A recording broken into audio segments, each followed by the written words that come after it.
있지만 가까이 저의 가정의 얘기를 들어서 공감할 수 있는 부분에 있어서 여러분들이 좀 감동을 같이 받아주셨으면 더 이상 바랄 게 없을 것 같아요.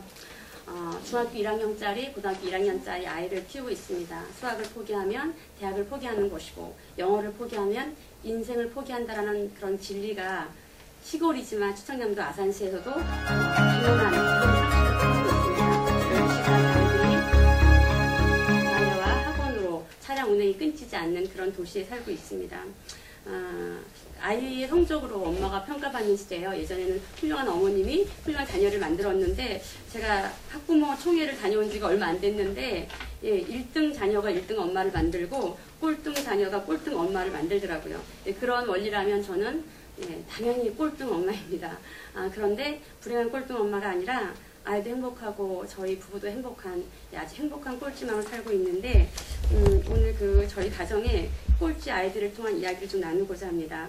지금은 고등학교 1학년이라서 너무나 예쁘게 자랐지만 그 모든 것은 다 예쁜데 손톱은 아직도 엉망이에요. 어릴 때 10손가락을 얼마나 씹었는지 가운데가 푹푹 들어가 있어서 이 매니큐어를 바를 수 없는 아픔을 가지고 있는 아이입니다. 태어날 땐 너무나 예쁜 손톱을 가지고 태어났는데, 제가 태교부터 영세교육을 했던 엄마예요. 그리고 아기가 12개월 때부터는 방문 수업을 시작했습니다.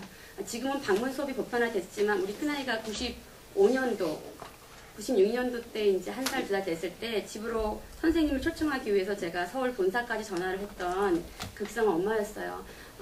아이가 행복해지기를 원했고 아이를 위한 일을 생각했기 때문에 돈을 전혀 아끼지 않고 수입의 가장 많은 부분을 아이 교육에 투자했습니다. 그런데 아이가 행복해지고 똑똑해지고 21세기를 이끌 리더가 된 것이 아니라 아이는 눈동자에 초점을 잃어가고 늘 침을 흘리면서 이 손톱을 항상 물고 있었어요. 그리고 시간이 지나면서 모든 몸에 이런 알레르기 증상이 일어났는데, 저는 그 피부 아토피가 틱에 일조하는 것을 강연을 하면서 알게 되었어요. 굉장히 많은 아토피를 달고 있었는데 서울 강연을 갔는데 어떤 선생님께서 우리 아이가 눈, 코, 입 다 틱을 갖고 있었거든요. 그런데 이 아토피가 틱이라는 것을 그때 좀 알았습니다. 그러니까 아이가 극성 엄마 때문에 온몸으로 몸살을 앓던 시절을 보냈어요. 근데 그때는 그것이 하나도 보이지 않았습니다. 어떻게 하면 한글을 띄게 할까? 어떻게 하면 알파벳을 띄게 할까라는 것 때문에 온 집이 다 카드로 만든 집이었어요. 혹시라도 아이가 누워서 천장을 볼 때 한글을 어떻게 할까? 천장에도 카드를 붙이고 가구마다 3개 국어를 붙이고 화장실에 거울에다 다 붙이고 그렇게 아이를 가르쳤지만 아이는 한글을 띄지 못한 채 초등학교를 들어갔어요. 결정적인 일은 47개월 때 아이가 이제 스트레스 질환이 심해져서 대학병원을 찾는 일이 이어졌습니다.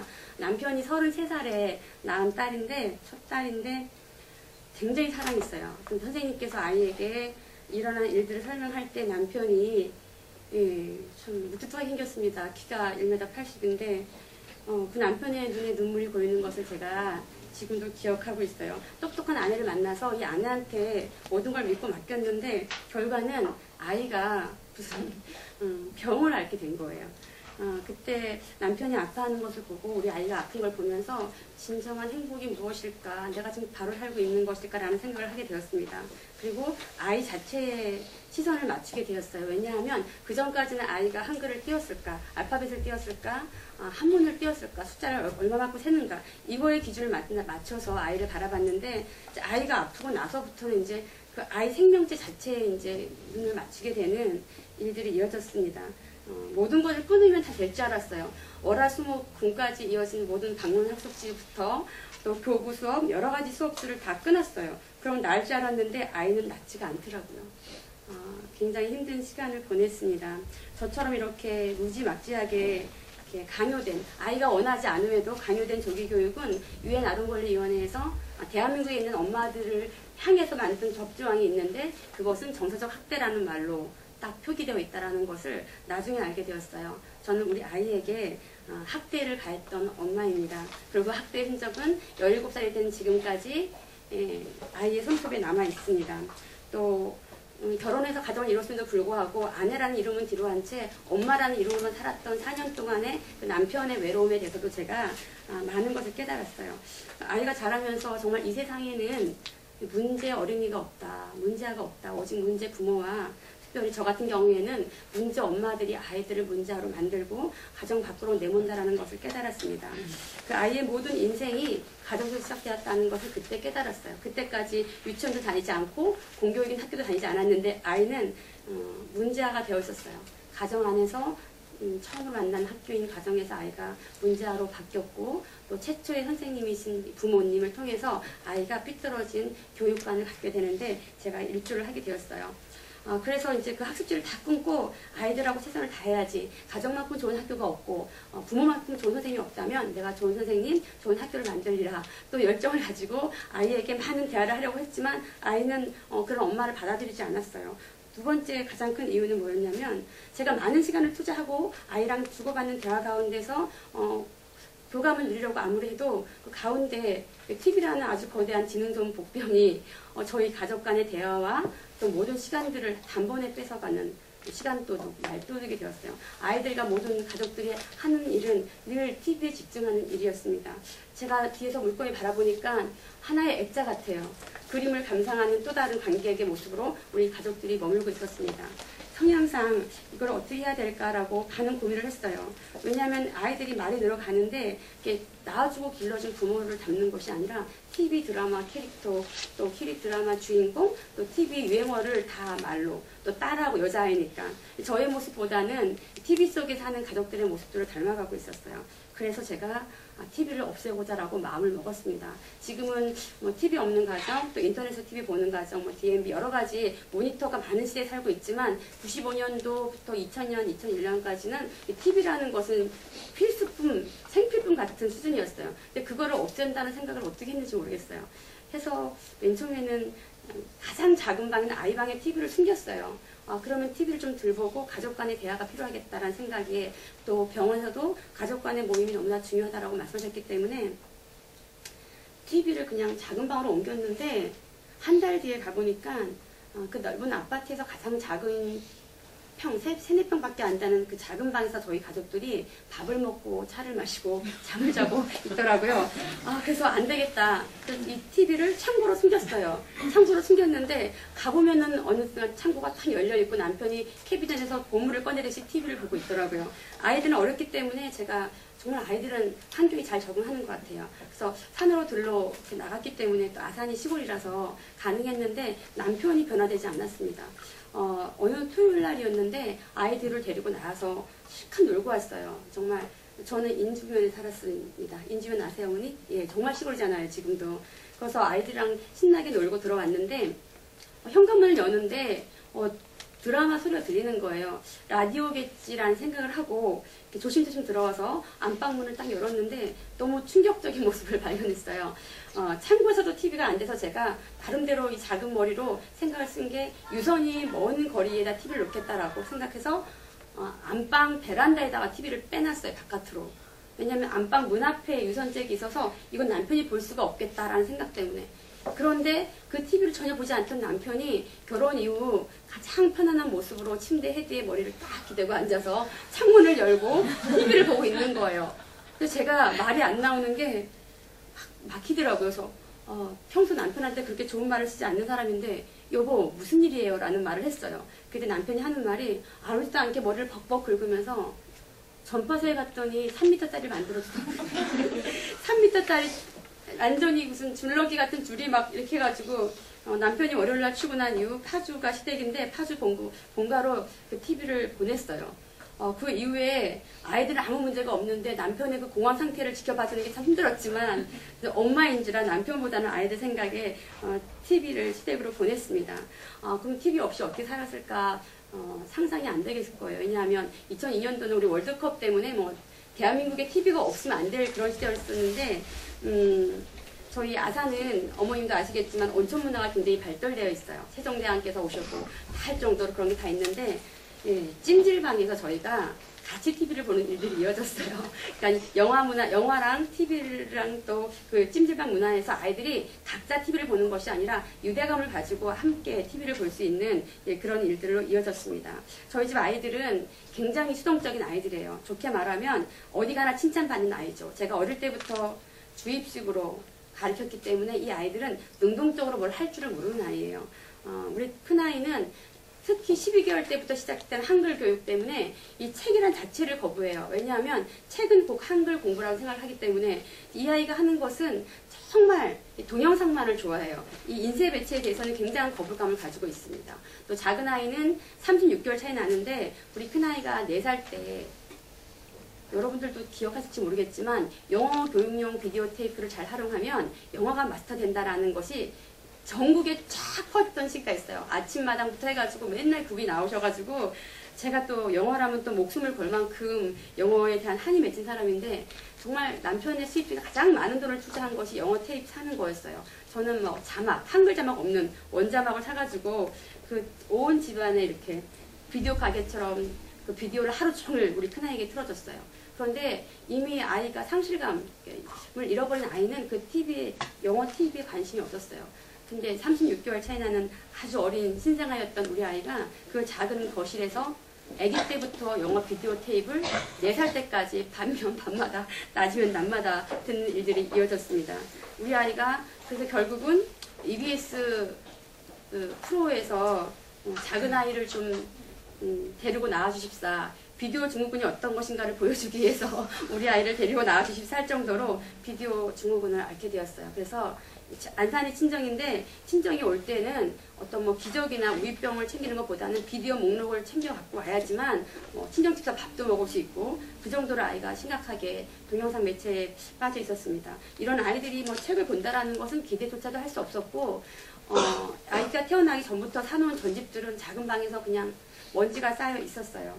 그런데 대화를 위해서 또 가족의 회복을 위해서 유대관계를 위해서 TV를 치웠는데 이 TV를 치면서 이 아이들 까먹는 아이들이 변하기 시작했어요. 큰 아이는 그때까지 한글을 못 두고 있었고 작은 아이는 아예 시도도 못했는데 저희가 살 때는 벽걸이 TV가 없었고 TV 사이즈가 커질 만큼 앞으로 나오는 그런 시대에 제가 살았는데 굉장히 큰 TV를 갖고 있었어요. 이 TV를 치우면서 거실장을 같이 치우니까 거실이 정말로 한 2~3평이 늘어난 것처럼 넓어졌는데 이 아이들이 거기서 굉장히 막 흥분을 하더라고요. 풀어놓은 강아지처럼.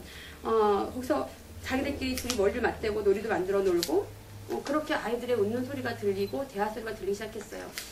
그게 뭐 어쨌냐라고 생각할 수 있지만 저는 그 기계음이 늘 깔려있던 집에서 아이들의 그 생생한 라이브 소리를 듣는다는 것이 굉장히 즐거웠었어요. 그 다음에 이어진 변화가 너무 놀라웠는데 TV를 치우고 나면 딱 느끼는 변화가 2가지가 있어요. 혹시 TV 한 달이라도 치워보신 분 계세요? 네. 제 말이 맞나 좀 봐주세요, 어머니. 그 TV를 치우면은요, 첫 번째 그 기계음에서의 자유함이 있어요. 고요함. 우리가 수목원에 가면은 느껴지는 평안함 같은 걸 느낄 수 있는데요.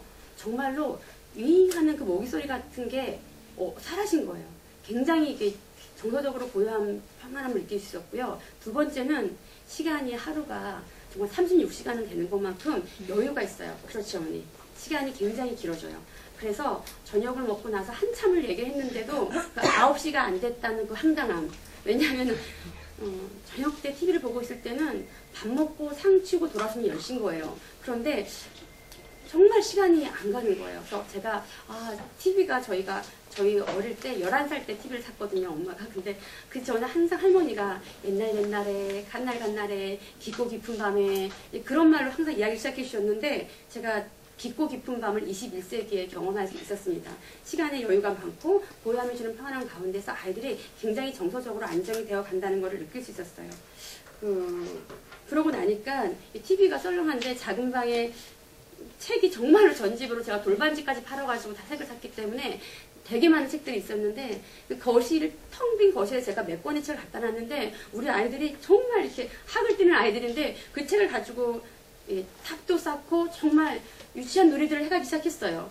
그걸 보면서 제가 저거 책을 좀 내놓을까라는 생각을 해서 다 아이가 아주 어릴 때부터 초등학교 1학년 아이처럼 공부방 만들어 놨었거든요. 그 책꽂이를 다 가지고 와서 이렇게 옆으로 다 눕혔어요. 사각형 상박 이렇게 사각 거실을. 근데 애들이 그 테이블을 너무 좋아했었어요. 이 눕혀놓은 테이블을 통해서 그것이 소꿉놀이도 되고 의사놀이도 되고 의자도 되고 책상도 되는데 그 책을 쫙 들여놨는데 이 아이들이 그 책에 대해서 거부 반응을 보이지 않고 짜증내지 않고 책들을 이렇게 터치하는 일들이 이어졌습니다. 책을 읽은 것이 아니라 책을 갖고 노는 씬이었는데 저는 그런 아이들의 모습을 보면서 뭘 느꼈냐면 독서 문화에 있어서 가장 필요 충분 조건이 무엇일까? 좋은 환경, 또 좋은 책, 뭐 여러 가지 필요하겠지만 제가 우리 아이들을 보는 경우에서는 아이들이 무료하거나 여유가 있으면 심심하면 책을 보더라고요. 제가 지방으로 강연을 갈 때 책을 챙기지 않았을 때 그 황당함을 느끼거든요. 아무것도 할 일이 없을 때 인간은 뭔가 읽을 거리에 대해서 욕구가 있는 것 같아요. 신문을 계속 보거나 누가 남긴 것을 또 갖다 보고 이것처럼 우리 아이들이 굉장히 여유 있는 시간에 책들을 가까이 하게 되었어요. 더 놀라운 것은 남편의 변화였는데요. 남편은 TV를 너무 사랑해요. 아내보다 자녀보다.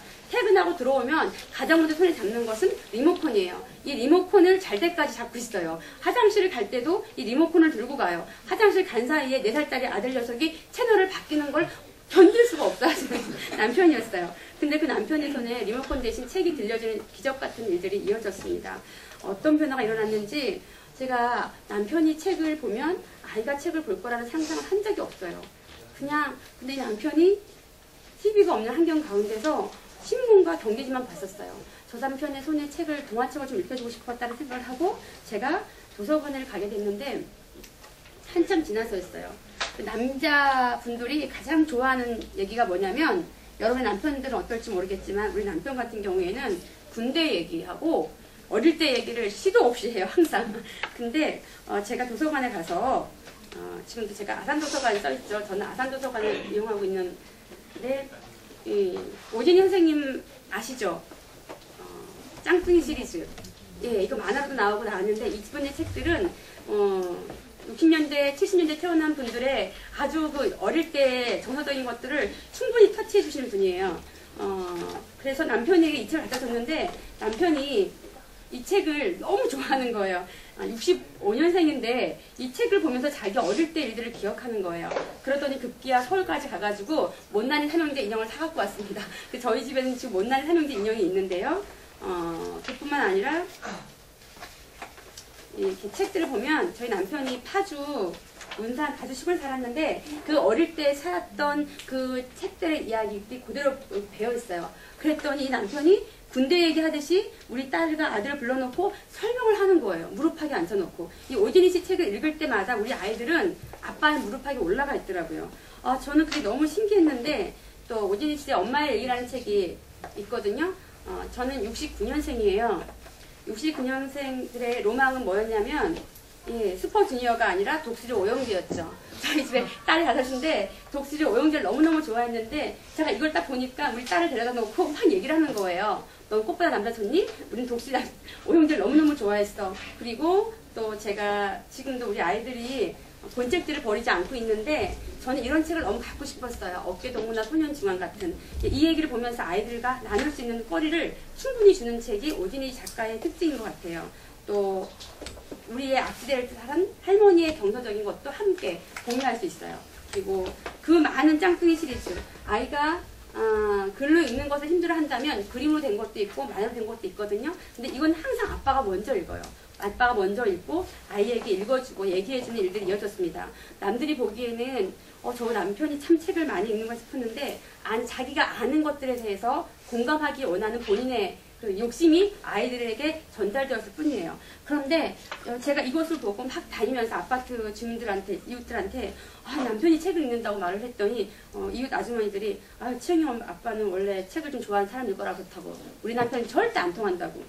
그런데 제가 책을 내고 강연을 하고 나서 남편분들이 가정에 가서 책을 거실로 내어오면서부터 이어진 일들을 많은 편지나 메일로 보내주셨는데 한 분이 저에게 보내준 메일을 짧은 글 읽어드릴게요. 이분이 기억에 남는 것은 사진까지 다 찍어서 보내주신 섬세한 아빠이자 남편이었던 거예요. 제가 그분의 걸 너무 감동 있게 보았습니다. 이거 안산에 사신 분이 보내주신 건데요. 드디어 선생님처럼 책장을 거실로 끄집어냈습니다. 아이 둘이 눈에 보이는 것이 책이다 보니 많이 꺼내봅니다. 도서관에 오면 아이들이 책을 보죠. 사방이 책이니까. 예, 예전과는 비교가 안 될 정도예요. 저도 아이들에게 책을 더 많이 읽어주게 되었습니다. 퇴근하고 들어가면 자기 전에 아이들이 책을 가지고 옵니다. 얼마나 감사한지요. 딸아이가 이번에 초등학교 입학하게 되었는데 저하고 일주일에 한 번 성장 동화를 써보기로 했습니다. 하고 써본 동화를 보내주셨어요. 이분은 나중에 알았지만 책을 9권이나 쓰신 작가 선생님이세요. 그분 집에 책이 없었겠습니까? 그런데 이분은 아빠의 서재가 따로 있어서 그 서재라는 공간에서 책을 읽고 글을 쓰셨다는 거예요. 그런데 제 강연을 듣고 바꿨대요. TV를 없앤 것이 아니라, 가장 좋은 것은 TV를 없애는 것이 아니라 TV를 컨트롤할 수 있는 자제력이 있으면 더 좋은 것 같아요. 이렇게 바꿨는데 한 달도 안 돼서 이런 변화가 이어진 거예요. 저는 1년 반 걸렸거든요. 근데 아빠가 가장이 하니까 너무너무 속전속결로 가정이 변화되는 모습들을 제가 볼 수 있었어요. 그래서 저는 그 김산 추기경님께서 하신 말씀이 있었습니다. 그분이 하신 말씀이 TV와 많은 시간을 동거하지 말아라. 술에 취하면 정신을 잃고 마약에 취하면 이성을 잃지만 TV에 취하면 모든 게 마비된 바보가 된다라고 했습니다. TV를요 정말 잘 활용하면 EBS도 그렇지만 보물상자예요. 저희가 정말 달나라에 가보지 아니하고 아마존에 가보지 아니하고 일본에 가보지 않고 그 모든 것을 저희가 그 참상들을 경험할 수 있다는 것은 동영상의 막강한 힘입니다. 그런데 아직 어린아이들한테 있어서 분발력 없이 TV를 노출한다는 것은 아이들에게 굉장히 위험해요. 그래서 그것은 보물상자인 TV를 바보상자로 만들고 바보상자인 TV가 요즘 아이들에게는 무기상자가 되고 있어요. 얼마 전에 이게 작년에 신문이었나? 제가 이 펫이라는 말을 들어봤을 거예요. 이게 케이블 TV에서 이게 펫이 자기 애인을 펫이라고 애완동물처럼 부르는 코너가 있는데 그것을 본 아이들이 지금 중고등학교 때 그대로 자기 친구들을 셔틀맨처럼 펫처럼 이렇게 애완동물처럼 부려먹고 사료를 매는 일들이 있었어요. 이것들이 창작되어진 것이 아니라 아이들이 어릴 때 눈으로 본 것들을 자기가 할 수 있는 파워가 생겼을 때 행동으로 옮긴 거예요. 그 아이들에게 TV가 주는 그 무분별한 노출에 대해서 어머님들이 잘 관리한다면 TV 하나로 정말 서울대 보내고 TV 하나로 외국의 유명한 대에 갈 수 있는 그런 인재를 만들어낼 수도 있습니다. 그렇게 아이들이 얼마 동안은 책을 보는지 TV를 보는지 TV 없는 공간에서 갖고 놀기 시작했어요. 제가 처음으로 자유를 느꼈습니다. 그 엄마 강박증이 있어가지고 늘 계획대로 아이들을 가르치고 읽어주고 관리하다가 아이들이 놀기 시작할 때 갑자기 저에게 시간이 여유가 너무 많이 생겼어요. 뭐를 해야 될지를 모르겠는 거예요. 그때 제가 책을 좀 읽을까 싶었는데 제가 읽을 만한 성인책이 저희 집에 한 권도 없었어요. 돈이 생기면 무조건 아이들 거, 자취책도 아이들 거, 뭐 베스트 베이비, 앙팡부터 해가지고 제가 다 모았던 엄마들. 읽을 책이 없어서 할 수 없이 읽은 것이 작은 방에서 갖고 나온 전집류 책을 읽기 시작했어요. 어린이 동화도 아니고 유아 창작 동화 전집 48권짜리, 60권짜리 그 책들을 읽기 시작했는데 너무 재밌는 거예요. 동화책이 얼마나 재밌는지 제가 이렇게 딱 눈을 떠보면 시간이 확 지나가는 거예요. 그런데 그 책들은 제가 우리 아이 뱃속에 있을 때 또 잘 때 막 맨날 읽어주는 책인데 그때는 전혀 재밌지 않았어요. 왜냐하면 책을 읽어주면서 우리 아이가 어떤 음절의 반응을 보일까, 어떤 의성어에 애가 눈이 반짝일까, 그걸 신경 쓰다 보니까 독서가 아니라 노동이었던 것 같아요. 그런데 독서 자체, 책 자체를 읽기 시작했을 때 너무 동화가 좋다라는 것을 그때 깨달았습니다. 그래서 제가 처음 그 많은 제가 몇백 권의 책을 읽은 거죠. 동화책을. 이거는 개인적인 경험인데 막 읽으니까 쓰고 싶어지는 거예요. 그래가지고 글을 썼어요. 동화책을 읽고 독서 감상문을 썼는데 그래서 제 글이 처음 소개된 것이 동화일보예요. 그때도 4세형 동화책을 20장도 안 되는 아주 큰 글씨 동화책을 읽고 쓴 감상문을 냈는데 뽑혀가지고 제가 처음으로 제 글이 이렇게 신문에 실리는 일들이 이어졌습니다. 아마 동화책이 주는 매력이 뭐냐면 작은 글로 또 글 없는 그림책으로도 굉장한 메시지를 주는 것이 동화책의 매력이 아닌가 싶습니다. 지금도 동화책을 너무 많이 보고 있고 항상 어린이 열람실에 들어가서 책을 대여하는 엄마인데요. 제가 TV 없이 사교육 없이 아이들을 키울 때 굉장히 필요했던 것이 동지였어요. 옆집 아줌마 한 명이서 우리 같이 그렇게 해보자라고 할 때 너무 좋을 텐데 챙이 엄마 지금 어떤 시대인데 지금 그러면 안 돼 큰일 나 나중에 아이가 어떻게 될 건데 이런 말밖에 안 하시는 거예요. 옆집에는 막 한글을 띄고 문장을 띄더니 막 중국어로 들어가고 일본어로 들어가고 막 그러는 거예요. 히라가나를 떴단 말을 듣고 알파벳을 떴단 말을 듣고 그럴 때 정말 동지가 필요했는데 그때 제게 동지가 되어준 것도 동화책이었어요. 그 동화책을 제가 가지고 왔는데요. 혹시 제 강연이 말로만 끝날 수 있을 때 이 동화책을 보면서 기억해 주시면 훨씬 더 효과가 있을 것 같아요. 이 행복한 청소부라는 책은 각 도서관마다 제가 갈 때마다 막 3권 정도 있는 것 같아요. 베스트 대여 순위에 속하는 책인 것 같은데 이 행복한 청소부라는 책을 보시면 저희 가정의 변화를 느낄 수 있을 거예요. 이 행복한 청소부는 일자 무식이었는데 도서관을 통해서 거의 굉장한 지식인이 되는 일들이 이어졌습니다. 여기 보면 몇 주가 지나자 도서관 직원 아저씨가 나를 알아보고 친절하게 인사를 건넸어. 아저씨는 도서관 최고의 단골 손님이 되었습니다. 예, 최고의 단골 손님인데 이분이 잘 이해를 못하는 거예요. 그래서 그 책을 읽어도 무슨 말인지 몰라서 어떤 말은 무슨 뜻인지 이해되었지만 어떤 말이 이해되지 않았어. 그래서 무슨 뜻인지 알게 될 때까지 반복해서 읽었다라는 고백이 있는데요. 이 행복한 청소부는 독서의 유익함, 도서관이 주는 유익함에 대해서 정말 짧게, 근데 너무나 강하게 저희 집에 한 10년간의 일들을 딱 모아놓은 책이에요. 꼭 읽어보시면 아, 저 집이 저런 변화가 있었구나 라는 것을 알게 될 거예요. 제게 있어서 굉장히 동지가 되어준 친구고 주관을 갖게 되었어요. 지금은 엄마가 주관이 없으면 아이들이 힘들어요. 그래서 이런 말까지 있잖아요. 두 눈과 두 귀를 막고 가슴으로만 아이를 키워라. 근데 멀쩡히 있는 두 눈과 두 귀를 어떻게 막겠어요. 날마다 교육 정보가 나오는데 그럴 때 제 동지였던 행복한 이 청소부 아저씨. 이 책을 몇 번째 읽었는지 몰라요. 내가 틀린 게 아니구나. 잘하고 있구나. 두 번째 책은 고맙습니다 선생님. 읽어보신 분? 예, 반갑습니다. 저는 이 책을 지금 너무 많이 때가 탔죠. 이 책 제가 많이 울면서 읽었어요. 지금도 딱 울컥해요. 이 책 보면은 여기 아이가 트리사예요. 주인공이. 그런데 우리 아이처럼 학교를 들어가도 한글을 모르는 거예요. 여러분. 지금 제가 얼마나 많이 울었겠어요. 돈 들이간 게 얼마인지 아세요? 그 아이한테. 그런데 한글을 못 띄고 학교 들어갔을 때 그 참담함이란 이루 말할 수 없었습니다. 그런데 저는 그 아이에게 신문지를 들지 말아서 왜 모르니? 너는 왜 이걸 모르니? 이런 말밖에 한 적 없는데 여기 자애로우신 할아버지 할머니는 이 트리사에게 좋은 말을 해주셨어요. 예, 지식은 꿀처럼 달콤해. 지식이라는 가정은 벌이 꿀을 쫓는 것처럼 그런 달콤한 가정이란다라는 멋진 말로 이 아이를 위로해 주었습니다. 물론 훌륭한 선생님도 계셨지만 근데 저는 이 책을 볼 때마다 이 뿔난 아이의 모습을 볼 때마다 우리 아이가 예, 아이의 모습이 어릴 때 모습이 예, 기억이 나요. 아주 불행했던 모습들이. 굉장히 뿔난 모습들을 너무너무 잘 표현한 책인데요. 그런데 이 책을 보면서 제가 또 위로받았습니다. 이 아이가 정말 문맹자였지만 한글 난독증을 앓고 있었지만 나중에는 글을 깨닫고 또 글을 쓰게 돼서 이 자전적인 동화책을 쓴 작가가 되었어요. 그때 우리 아이 7살 때 제가 그때 이 일이 가능할까 싶었는데 지금 고1짜리 딸아이가 한글을 읽는데 아무 문제가 없고 영어도 읽고 일본어도 읽고 지금은 글도 쓰고 아이의 글이 굉장히 많은 조회를 받는 그런 때가 되었어요. 그때 저를 낙심치 않고 계속 나아가 있었던 책이 이 책입니다. 아이가 커서 이 책을 읽었어요. 제가 이 책을 읽을 때마다 참 감정이 컸는데 아이가 읽더니 막 웃더라고 초등학교 때요. 그러니 엄마 나는 이 아이가 꿀처럼 달콤해라는 말을 이해할 수가 없었다고. 자기가 말하는 이 책이라는 것은 걔가 말하는 책은 글씨예요. 제가 글씨를 너무 강조했기 때문에 한글인지 자기가 알고 있는 공부, 책, 독서는 OCC처럼 썼다라고 말을 했어요.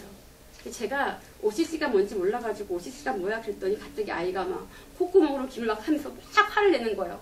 엄마가 어떻게 그럴 수 있냐고. 엄마가 어떻게 그걸 잊을 수 있냐고. 제가 나중에 알고 봤더니 그 사랑받지 못하고 사육받은 아이의 특징이 뭐냐면 잔병치레가 너무 많아요. 아이가 정말 잘하지 않았어요. 얼마나 더디 잘하는지 몸무게가 안 느는데 맨날 아픈 거예요. 병원을 맨날 가면은 선생님이 이 아이에게 막 코도 후비고 귀도 후비고 입도 후비고 해서 많은 진찰을 아이가 너무 공포스러워했습니다.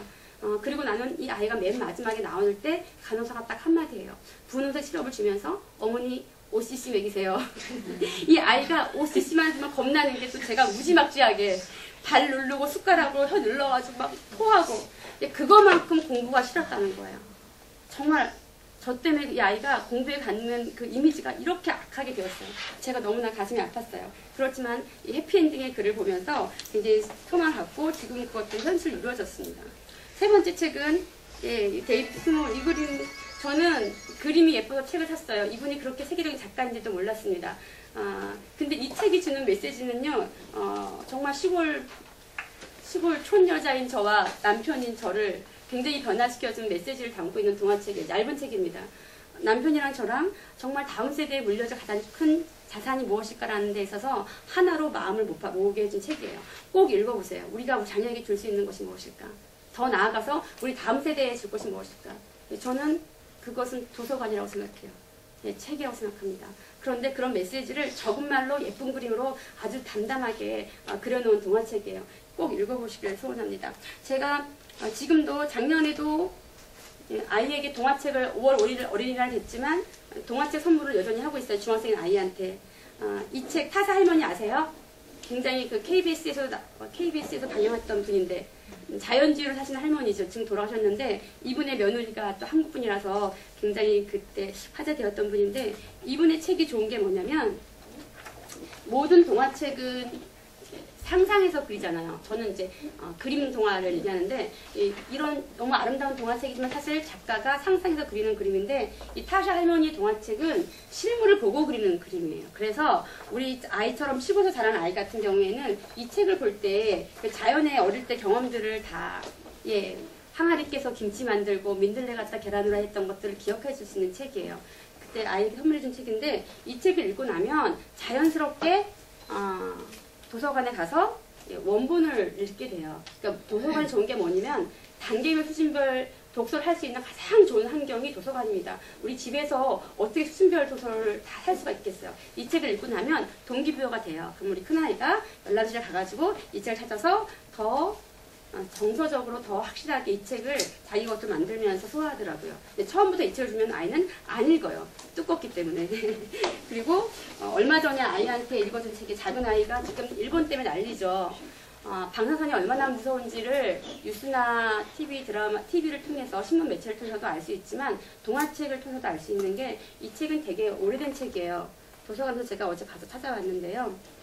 여기 보면 원폭이 있었을 때의 그 상상을 아주 리얼하게 표현했어요. 그런데 더 좋은 것은 지금 사실 우리나라가 잘 경험하지 못하고 있잖아요. 어느 정도 피해가 큰지, 인체에 당하는 피해가 뭔지. 그런데 아이에게 동화책 사이사이에 원폭이 주는, 방사선이 주는 것을 머리부터 발끝까지 다 나와 있어요. 이것뿐만 아니라 이제 그 방사선이 어떤 비로 내릴 때 어떻게 되고 물은 어떻게 오염되는 것들에 대해서 이 그림 동화책 사이사이 다 나와 있어요. 중학교 1학년 아이가 읽는 동화책이에요. 도서관에 가면 이런 책들이, 그러니까 시사에 따라서 그때그때 아이에게 줄 수 있는 책들이 굉장히 많이 있습니다. 하여튼 그래서 동화책을 좋아하는데 너무 오래 갔다 시간이. 그래서 자, 이렇게 동화책을 읽고 있잖아요. 그러면은 조용해요.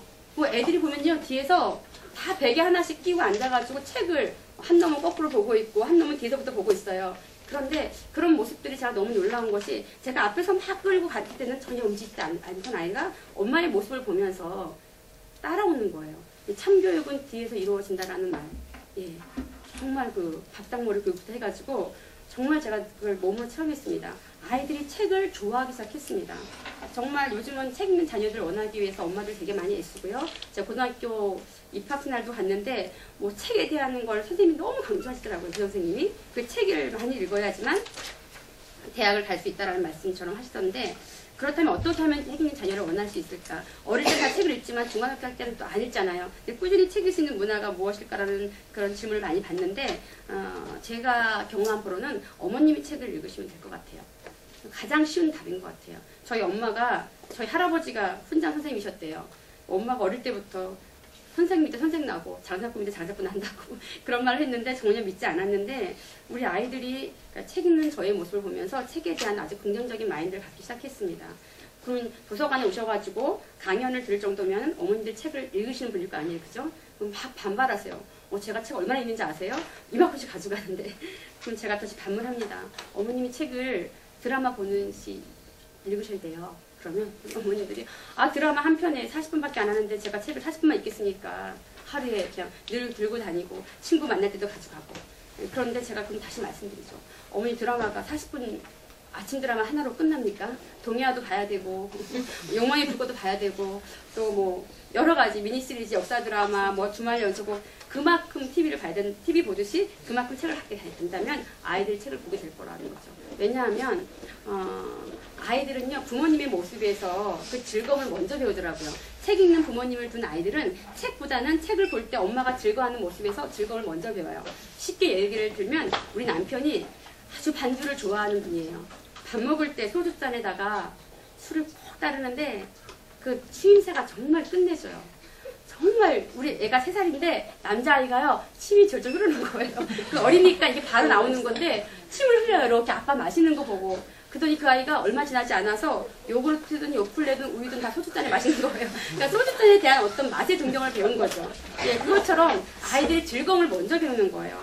제가 작가 선생님들 많이 뵀는데 그분들이 다 하나같이 하시는 말씀은 책을 재밌게 보시던 부모님 모습에서 책 읽는 즐거움을 먼저 배웠다라는 거죠. 드라마가 왜 재밌냐면 엄마 아빠가 보고 웃는 거예요. 잘 기억해 보세요. 4살밖에 안 되는 아이가 엄마 아빠 드라마보다 다 웃으면 같이 다 웃어요. 예, 그래서 어머님들이 아이들에게 긍정적인 모습을 보여주는 것이 중요한 것 같아요. 지금은 좀 한 연연령 뛰지 못하지만 세계적인 골퍼인 타이거 우즈의 아버님은 타이거 우즈를 골프 스쿨에 한 번도 데려간 적이 없다고 합니다. 정말 세계 제1위의 나라지만 그때까지 흑인이 골프 연장에 갈 수가 없었어요. 이 아빠가 한 것은 집에서 가장 큰 공간이었던 자동차 차를 빼내고 거기에서 긴 막대기로 작은 공을 굴려서 분무에 넣는 모습을 아무 말 하지 않고 몇 달을 보여줬대요. 몇 달이 지나니까 타이거 우즈가, 아주 어린 타이거 우즈가 아빠 저도 한번 해보고 싶어요.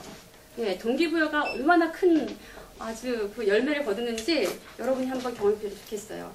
김연아 선수도 언니가 먼저 피결되었고 제가 학교 다닐 때 최윤희 선수는 굉장한 인어 공주였죠. 그분도 언니의 그런 하는 모습을 보고 동기부여를 먼저 받았다고 합니다. 이 일들이 왜 가능하겠습니까? 아이들은 부모에게 들은 대로 절대로 행동하지 않아요. 부모에게 들은 대로 행동하면 다 지금 하버드대에 가 있고 서울대에 가 있어야 되고 다 대통령 되어 있어야 되는데 그렇지 않습니다. 아이들은 부모에게 들은 대로 행동하지 않고 부모가 하는 것을 그대로 따라하는 거예요. 그래서 학부모 회의 때 가면 선생님들이 처음 본 엄마와 학생을 다 매치시킨답니다. 너무 놀랐죠. 예, 저희 작은 아이는 시를 너무 좋아해요. 시를 너무 잘 써요. 남자아이인데도 불구하고. 그래서 하여튼 시에 대한 상 참 많이 받아왔는데 이 아이가 시를 잘 쓰게 된 이유는 시에 대한 특별한 어떤 은사가 있어서 그런 것이 아니라 이 아이는 어떻게 하든지 내가 초등학교를 졸업할 때까지 한 글자로 덜 쓰고 학교를 졸업하리라. 남자아이라서 글 쓴 걸 너무 싫어하는 거예요. 그런데 어느 날 시라는 장르가 있다는 것을 알았어요. 이 아이는 다 일기도 시, 도구감도 시, 편지도 시, 다 시로 써요. 그런데 어느 날 아이가 저에게 한 통의 시를 써왔습니다. 탁 던져주고 나가는 거예요. 초등학교 3학년 때. 제가 읽어봤어요. 제목, 엄마는 전화쟁이. 엄마는 전화쟁이. 언제나 통화를 하는 엄마는 전화쟁이. 급한 일이 있어도 쉬쉬거리며 수다 떠는 엄마는 전화쟁이. 엄마의 귀를 아프게 하는 그 망할 통화하는 나쁜 습관을 없애고 싶다. 이렇게 딱 던져주고 왔어요. 제가 통화를 하면 아이가 와요. 별일 아니에요. 보면 알잖아 엄마들이. 그럼 제가 가라고 그래요. 너무 큰 아이는 딱 가요. 눈치 빠른 큰 아이인데 작은 아이는 그래요. 이래요. 그날도 칵 했는데 바로 써갖고 왔습니다. 그리고 이걸 학교에 내서 상을 받았어요. 네, 저희는 딸 5이기 때문에 예, 말이 좀 많은 집안이에요. 정말 근데 제가 이 시를 읽고 느낀 거는 정말 가정법을 전혀 쓰지 않았다는 것을 인정할 수밖에 없었습니다. 전화를 끝나고 나면 여기 제가 뻘겋게 예, 정말 아이들은 이렇게 부모의 그림자를 보고 자라는 것 같아요. 좋은 그림자면은 잘 자라는데 반대인 거죠 또. 정말 반대는 난 절대 전화하는 여자랑 결혼 안 할 거야. 이런 말까지 나오게 만들었는데 아이들이 그렇게 책을 가까이 하면서 한 해가 가했어요. 정말 그 많은 책들을 읽어달란 말도 하지 않고 자기들의 손때를 다 묻혔습니다. 읽었는지 확인도 하지 않고 이게 무슨 글자라고 물어보지도 않았어요. 그런데 그림으로 그 한자를 다 들었을 때 제가 굉장히 기뻤어요. 근데 아이들이 책에 대한 욕구가 이렇게 책에 대한 욕구가 생겼습니다. 남편에게 책을 좀 샀으면 좋겠어요 라는 말이 목구멍까지 왔는데 할 수가 없었어요. 왜냐하면 47개월 때 우리 큰아이가 병원에 가서 약을 먹기 시작했을 때 남편이 집에 와서 되게 딱 한마디 했습니다. 이 목돈 들어서 애 잡은 여자야 라는 말을 했어요. 아무런 반발을 할 수 없었던 게 정말 목돈 들였거든요. 제가 큰 돈 들인 것도 아니고. 그러면서 경제권을 가져갔어요. 지금 제가 결혼 17년 차인데 남편한테 2만원, 3만원 탔어요. 아직까지. 그런 남편한테 돈 달라는 말을 할 수가 없었어요. 그래서 옆집에 빌려오고 싶었는데 옆집에 책을 어렵게 빌려달라고 말을 하면 그날 저녁 때 또 달라 그래요. 아이가 사탕을 넣었다가 뺏은 것처럼 아이가 힘들었었어요. 여러분 주변에 책을 아주 좋은 책들을 막 마음껏 빌려주는 이웃이 있다면 점심 사십시오. 그런 분은 정말 정말 사교육의 전쟁터 같은 그런 곳에서 예, 아군 적군 가리지 않고 적십자, 예, 니애를 잘 키우고 나이를 잘 키우자. 아주 훌륭한 분이세요. 제 주변에는 그런 분이 없었습니다. 어떻게 할까라고 고민하고 있는데 방송국에서 방송을 하는 거예요. 이동도서관 버스가 왔다고. 아, 그런 거 있는지 정말 몰랐어요. 막 나갔더니 온 가족 다 적고 7권 2주에 새 책을 골라서 우리 아이들은 1, 2, 3번밖에 모르는 책인데 갔더니 골라 읽는 거예요. 우리 애들이 뽑기의 재미를. 인주에는 도서관 이게 서점 같은 게 없어요. 시골이라서. 근데 아이들이 이렇게 골라보는 재미를 알게 해줬어요. 7권의 책으로 부족해지는 일들이 이어졌습니다. 정말 놀라운 것은 작은 아이가 10원도 안 쓰고 한글을 깨달았다는 거죠. 그래서 남편이랑 합의를 해서 도서관을 알아보기 시작했어요. 차로 60속도, 70속도로 40분을 가면 도서관이 있더라고요. 여러분 걸어서 오신 분들 계세요? 예, 여러분 정말 행복하신 줄 아세요? 저 차로 40분 걸려서 도서관을 갔어요. 갔는데 우리 아이들이 얼마나 좋아하는지 몰랐어요, 진짜. 그곳에서 얼마나 작은 도서관이냐면 부대시설이라고는 마당에 쓰레기 지붕 얹은 커피 자판기가 다예요. 아무것도 없이 논 한가운데 도서관이 있는데 아이들이 들어가면 나오지가 않는 거예요. 남편이 운전 때문에 운전을 못하니까 갔는데 하루 종일 바깥에 왔다 갔다 하더니 그 다음 주에 가면은 통화까지 들어오고 그 다음 주에 하더니 신문 보고 그 다음 주에 공제지 보더니 드디어 열람소를 들어가서 책을 보기 시작했습니다. 예, 그래서 저희가 주말마다 이렇게 도시락을 싸서 도서관 나들이를 하게 되었어요. 저는 도서관이 없는 마을에 살았습니다.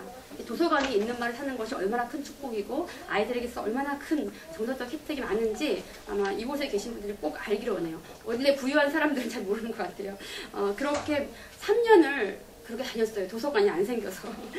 그런데 그 도서관에 가면 우리 아이들이요. 정말 놀라운 변화가 있었는데 책을 처음 읽을 때는 한 사람의 친구를 알게 되고 두 번째 읽을 때는 반가운 내 친구를 만난다. 여러분 경험하셨을 거예요. 옛날에 읽은 책을 다시 읽어도 주는 어떤 정서적인 기쁨이 있잖아요. 그런데 이제 겨우 한글을 뗀 아이들이 이런 진리를 어떻게 알았는지 도서관 갈 때마다 똑같은 책만 가지고 나오는 거예요. 엄마 욕심에 다른 책을 보여주고 싶은데 이 아이들이 똑같은 책만 그대로 갖고 오는 거예요. 저는 그때까지 편도이란 말이 있는지 모르고 왜 이럴까? 그랬는데 그런 것에 대해서 엄마가 어떻게 대처해야 될 거에 대한 생각을 하게 됐어요. 그래서 속셈 부르는 엄마부 독서교육을 시작했는데 작은 아이는 누나 덕분에 한글을 모르는 누나와 책 읽지 않는 누나 덕분에 굉장히 책 문화를 빨리 접하게 되었어요. 그러니까 아이가 서너 됐을 때 집에는 TV가 없고 책밖에 없는 그런 환경이었기 때문에 집중력이 굉장히 뛰어나고 정독을 하는 아이예요. 이 아이 같은 경우에는 연관대에서 제가 이렇게 책을 빌려줬어요. 만약에 밖에 가는 책을 보기 시작하면은 날개 달린 책을 붙여줘서 이렇게 넘어가서 만약에 동물에 관한 책을 보면은 곤충에 대한 책을 끼고 그러니까 아이가 잘 넘어갔습니다. 분야별로. 근데 문제는 큰아이였어요. 큰아이는 그때까지도 책을 읽지 못한 상태였는데 이 아이가 처음 읽은 책이 안내 일기였어요. 여러분들은 자기 자녀가 처음부터 끝까지 다 읽은 책을 기억하지 못할 거예요. 왜냐하면 너무나 쉽게 한글을 뗐기 때문에. 저는 그 안내 일기를 읽을 수가 없는데 이 아이가 안내를 읽고 나서 굉장히 감동받았어요. 나중에 제가 물어봤어요. 아니 안내 일기 이렇게 뭐가 재밌니? 그랬더니 그 안내가 게시타포가 들어올까 봐서 막 그 다락방에서 벌벌벌 떠는 모습을 볼 때마다 저녁 6시 반만 되면 엄마가 와가지고 이게 무슨 글자야? 이게 무슨 글자야? 그 물어볼 때 자기가 너무 가슴이 두근두근 거렸대요. 그 4살밖에 안 된 아이가 그 공포를 느낀 거예요. 그 시간만 되면 엄마가 또 물어보고 모르면 또 야단치고 붓불밥 맞고 혼내키고 702호는 다 떼었는데 왜 못 뜨니? 예, 그런 말들을 쉼없이 했던 것들을 다 기억하고 있더라고요. 그래서 그 아이가 그때부터 그 책에 대한 취미가 바뀌었는데 창작을 인정하지 않게 되었어요. 슬프지 않거나 또 기쁜 일을 봐도 그것이 가짜라는 것에 대해서 아이가 신뢰를 하지 않았어요. 그러니까 꼭 이 아이가 읽을 수 있는 책은 위인전뿐이었어요. 그러니까 이 아이가 공부를 그렇게 못해도 꿋꿋하게 살아날 수 있었던 것은 아마 위인전의 그 효과가 아닐까 싶은데 이 아이가 계속 위인전을 보는데 아이의 학년수는 3학년 올라가는데 계속 위인전을 보고 있는 거예요. 그래서 제가 그 아이에게 했던 방법이 단계별 독서를 권유하는 거였어요. 어떤 방법이냐면 저의 인내심에 대해서 놀라실 것입니다. 우리 아이가 책을 읽잖아요. 그러면 확인을 해요. 진짜야 가짜야. 그 아이가 확인할 수 있는 방법은 사진이 있어야 되는 거예요. 그림은 사진이 나와 있어야지만 진짜구나 그러면서 이 마틴 루터 킹을 얼마나 열심히 읽었는지 몰라요. 어떻게 이렇게 한 명의 흑인을 이 많은 백인들이 이렇게 때릴 수 있는지 그리고 그 사람들을 버스를 못 타게 하고 화장실을 따로 쓰는지 이 책들을 읽었어요. 근데 이 책이 정말 글씨도 크고 이게 유치부 애들이 읽는 책들인데 이 책을 계속 읽는 거예요. 이 전집이, 여러분 도서관에 전집이 있어요. 도서관 전집이 없다고 생각하시는 분도 있습니다. 그래서 제가 생각에 아니 좀 두꺼운 책 좀 읽었으면 좋겠다라는 생각을 했어요. 그래서 이 책을 읽은 다음에 들어갈 수 있는 게 뭐냐면 이제 조금 글씨가 커진 거예요. 더 아까 책보다는 적어졌는데 그림이잖아요. 안 보잖아요. 근데 너무 좋아요. 도서관의 책들이 뒤에 이렇게 작게 나와 있어요. 그럼 이 아이가 또 이 책을 읽는 거예요. 그러고 나면 좀 더 큰 책을 읽을 수 있었어요. 같은 링컨의 책을 글밥이 많은 거를. 역시 뒤에 사진이 있어야 되는 거예요. 사진이 이렇게 나와 있어야 되는 거예요. 그리고 나중에 되면 이런 책을. 그러니까 우리 아이가 이 책 읽을 때, 이 큰 책 읽을 때 같이 가던 엄마들이 채희 엄마 정신 차려. 채희 엄마는 수준별 도서도 몰라, 건전도서도 몰라, 학년별 도서도 몰라라고 막 했는데 결국 우리 아이가 5학년 때 이제 책을 읽기 시작했고요. 6학년 때 이 책을 읽었어요. 근데 우리 아이가 6학년 때 이 책들을 읽기 시작했을 때, 그림 하나 없고 사진 하나 없는 책을 읽기 시작했을 때, 어릴 때 이 책을 읽은 아이들은 책을 안 읽고 있더라고요. 그 집 아이들은. 그래서 이게 단계별로 책을 읽는 걸 모든 분야에 적용을 했어요. 그래서 아이가 짜증내지 않고 책을 읽기 시작했습니다. 그런데 제가 이렇게 할 수 있었던 것은 아이가 어릴 때 잘하지 않아서 제가 그 바둑에 도움되는 이유식을 많이 먹였어요. 그런데 이 아이가 정말 싫어하는 거예요. 그때 제가 억지로 먹였던 이유식을 아이가 지금도 보면은 책기를 느껴요. 그러니까 아무리 좋은 음식이라도 아이가 소화하지 못한다면, 그럼에도 불구하고 계속 준다면 결국은 어른이 되었을 때는 그만 봐도 책기를 느낄 정도로 거부감을 느끼는 걸 제가 그때 알고 권장도서 학년에 개의치 아니하고 아이가 독서에 흥미를 잃지 않았으면 좋겠다라는 그런 주관을 가지고 보내줬는데 지금은 책을 너무나 좋아하는 아이가 되었어요. 제가 이게 편독을 좀 국가 첫 번째 방법이고요. 두 번째는 잡지를 구독했어요.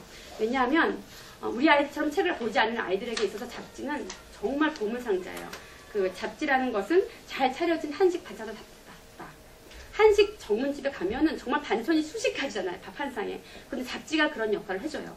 그래서 이 잡지를 구독하게 됐는데 항상 도서관에 오면 우리 아이들이 가장 먼저 가는 코너가 이 코너예요. 근데 이 코너가 대여가 안 돼요. 그죠?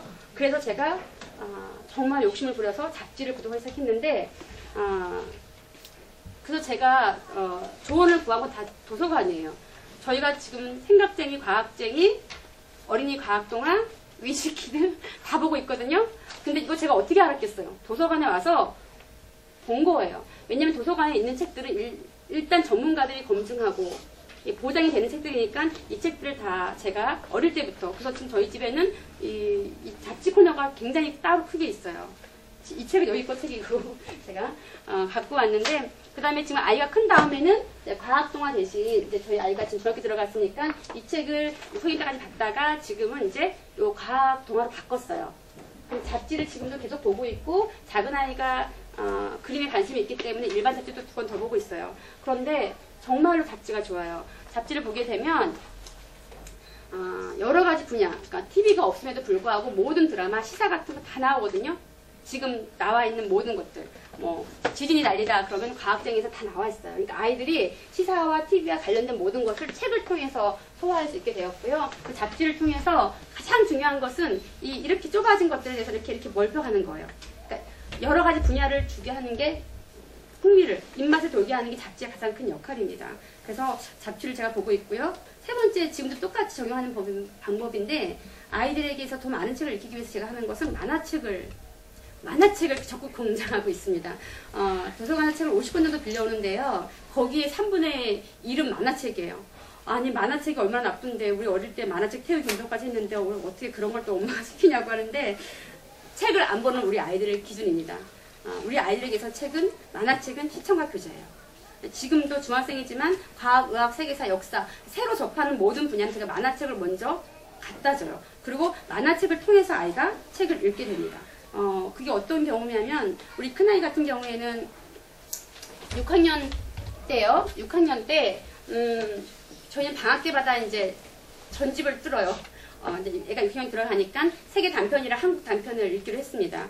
도서관에 가면 단편집이 여러 가지 있는데 아이 시키에 맞추세요. 우리 아이는 그림이 많아야 돼요. 우리 큰아이는. 그림 많은 걸로 48권짜리를 골라서 온 가족이 읽었습니다. 너무 기뻤어요. 다 48권을 읽고 나서 아이가 이제 한동안 책을 읽지 않더니 저희 집 거실에 이렇게 책이 있는데 딱 돌아보더니 이 책을 꺼내 가져왔어요. 이 책 한번 읽어볼까 하고. 예, 얼마 전에 돌아가셨죠, 우리 박아 선생님. 예, 그만둔 시간을 누가 다 먹었을까. 제가 너무 좋아하는 책이에요. 제가 막 이렇게 써놨어요. 저는 막 책을 좋아하면 막 써요. 근데 이 책을 꺼내오는 거예요. 제가 너무 기뻐가지고 그거 있잖아요. 딸하고 엄마 사이에 그 공감대. 야, 얘기할 수 있을 거라 생기겠다. 근데 이 아이가 이 책을 읽더니 제가 적어놨어요. 요만큼 읽더니 요만큼 읽더니 떼고 어려워서 못 읽겠다고 막 이렇게 이해 못한다고 막 줄까지 쳐놨어요. 어디 딱 덮는 거예요. 그래서 제가 이게 막 부풀었다가 빵 터졌어요. 기대했다가. 아니 너는 남의 나라 이야기도 다 읽으면서 너 나라 얘기도 못 읽니? 라고 한마디 했습니다. 이 아이가 저한테 하는 말이 엄마 도대체 젖국이 뭐예요? 엄마 칡뿌리가 뭐예요? 찡아가 뭐예요? 부뚜막은 뭐예요? 채장수는 뭐예요? 다 물어보는데 제가 아는 것들이 이 아이는 전혀 생소한 언어인 거예요. 그래서 제가 너무 놀라서 이해를 할 수 없었는데 우리나라 생활 문화가 서구화되면서 세계 단편 같은 거는 너무 쉽게 이해해요. 미국이나 영국 같은 이 책을 읽었거든요, 그때.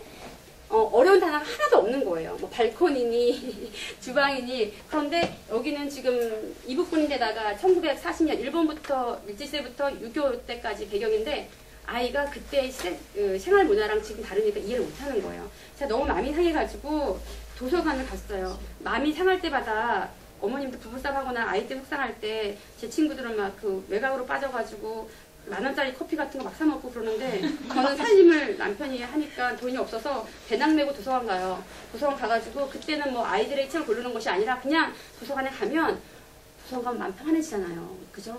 도서관 책 같은 거 보세요. 진짜 얼마나 힘든 사람들이 얼마나 잘 보고 하는지 그 사이를 왔다 갔다 하면 마음의 위로를 좀 받습니다. 그 책만 보는 바보라는 책이 있는데 작년에 굉장히 유명했던 책이에요. 그 책을 보면 책에서 냄새가 난다. 그 다음에 그 지경이 지나고 나면 책에서 소리 들린대요. 전 책에서 소리를 못 듣지만 책 냄새는 맡을 수 있어요. 오래된 도서관 다니면 날이 눅눅한 날 그 책 사이 들어가면 책 냄새 나타나요. 굉장히 기분 좋거든요. 그날 책 냄새 맡기 위해서 성인 열람실에 들어갔는데 이렇게 하나가 꽂혀 있는 거예요, 책이. 딱 꺼냈어요. 그만둔 시간이 딱 컸어요. 그랬더니 제가 그때 알았어요. 어른들도 만화를 본다라는 것을. 딱 열었는데 만화책인 거예요. 그래서 제가 그 자리에서 이걸 다 읽었는데 제가 아까 규칙을 다 좀 외우잖아요. 이 말풍선에 있는 말까지 똑같아요. 원작이랑. 그리고 그림도 너무너무 아름다워요. 제가 그때부터 김광석 씨를 좋아하기 시작했어요. 이분은 훌륭한 만화인 상을 많이 받은 분인데 생각쟁이의 만화를 기고하시는 분이었어요. 제가 그래서 알고 있는데 이분이 정말로 그림도 그렇고 원작에 손을 거의 안 댔어요. 이 책이 상하권 2권인데 이 책을 들고 왔어요, 제가. 그래서 우리 아이에게 좋았어요. 그때 우리 아이가 하는 말이 싱아가 풀이었다는 걸 그때 알았어요. 생선인 줄 알은 거예요. 그리고 여기 보면 본문에 뒤통수에 얼굴이 붙었다는 말이 나와요. 어린 완서가 서울 유학 가가지고 이렇게 멋진 머리를 깎았는데 시골을 개성에서는 놀리는 거, 올레리 꼴레리 완서는 뒤통수에 얼굴이 더 있다. 이렇게 쳐올린 거예요, 일본식 머리를. 그 말을 애가 이해를 못하는 거예요. 이해 못하는 책을 읽는 게 얼마나 힘든지 아세요? 제가 남편이 주식을 해가지고 주식책 읽다가 머리 깨지는 줄 알았어요. 도대체 읽어도 무슨 말인지 모르겠네. 글자는 맞는데. 근데 이 가장 좋은 독서법은요, 이렇게 글을 화가가 되어서 글을 이렇게 이미지화해서 그려서 읽는 거 사는데 우리는 그게 되잖아요. 책을 읽으면 그림이 그려지잖아요. 안 되는 아이도 있어요, 우리 아이처럼. 그럴 때 만화가 시청각제로가 되는 거예요. 그래서 이 아이가 이 원작을 읽고 나서 똑같은 책을 어린이판을 읽고 나서 그 다음에 원작을 그냥 이렇게 읽었습니다. 그러니까 이게 만화가 없었더라면 이 책을 읽기 어려웠을 것 같아요. 그렇게 하는데 이때마다 좋았는데 작은 아이가 머슴이에요. 남자인데 이 아이가 저는 그때 알았어요. 만화 중독 이런 거구나. 남자애는 이게 집중력이 너무 뛰어나서 만화책만 보는 거예요. 그래서 제가 걱정했어요. 어떡하지? 저게 엄마들이 말하는 저거구나. 만화 중독이구나. 어떻게 할까라고 생각을 했는데 아이가 4학년 됐을 때 되니까 4학년 때까지만 참으세요. 5학년 4학년 때까지만. 아이가 이게 만화책이 중독이 아니라 하나의 징검다리 역할을 해준다는 것을 제가 그때 알았습니다. 어떤 거냐면 우리 아이가 책을 열심히 읽어요. 하여튼간 작은 아이는 특히 많이 읽는데 그 아이가 책을 읽고 있는데 제가 상상하게 기억을 해요. 이 책을 읽고 있었어요. 4학년 때. 중학교 때. 이 책을 제가 왜 기억하냐면 이 책을 사달라고 막 신문 광고 나왔는데 떼써가서 사준 책이에요. 그래서 제가 소화할까 싶어서 좀 염려를 했었는데 이 책을 이렇게 열심히 읽고 있었어요. 읽고 있는데 아래층, 저는 20층 살았는데 아래층 사는 16층 아줌마가 왔어요. 치영이 엄마 뭐해? 하고 와가지고 있는데 우리 아이가 거실에서 책을 읽는 거예요. 아마 이런 책을 읽고 있었으면 그냥 그럴 숟가락 했을 텐데 이 두께가 걸린 거예요. 그래가지고 엄마가 어머 준거라 너는 어떻게 그렇게 두꺼운 책을 읽니? 그렇게 말을 한 거예요. 엄마들은 항상 책은 두꺼운 책을 좋아하시는 것 같아요. 근데 아이가 아무 말도 하지 않았어요. 내려갔는데 우리 아이가 이 책꽂이에서 책을 꺼내가지고 왔어요. 제가 그때 그 아이의 말을 듣고 만화책이 진검다리 역할을 하는구나. 만화책이 시청각 기자 역할을 하는구나를 알았어요. 아이가 한글을 떼고 제가 전집을 한 적이 없어요. 큰아이 때문에. 근데 이 책은 대여하기가 너무 미안할 정도로 이 책을 제가 전집을 했습니다. 이거 다 있죠 집에, 그죠? 이 책 남자아이들은 다 좋아하는 책이에요. 그 다음에 이 책을 읽고 나서 그 다음에 산 책이 이 책이었어요. 한글을 뗐지만 아이가 책을 읽어달라 그러는데 이 책이 제가 싫었던 이유가 뭐냐면 이게 만화책인지 글책인지 제가 이걸 읽으면 이걸 읽으라 그러고 하여튼 힘들게 했던 책들인데 이 책이었어요. 그리고 나서 이제 아이를 만화 중독에 빠진 그 유명한 책을 만났습니다.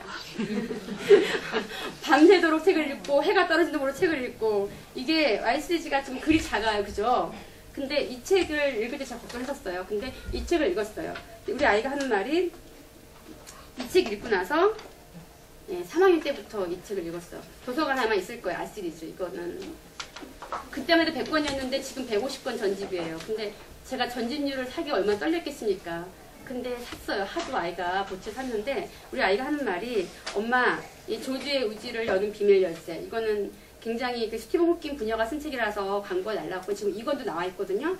근데 이 책을 읽을 때 너무 쉬웠던 게 뭐냐면 엄마 이게 우주에 관한 책이에요. 소설처럼. 그런데 3학년 때 읽었던 책, 이 책도 우주에 관한 책인데 이거는 굉장히 재밌게 나와 있대요. 코믹하게.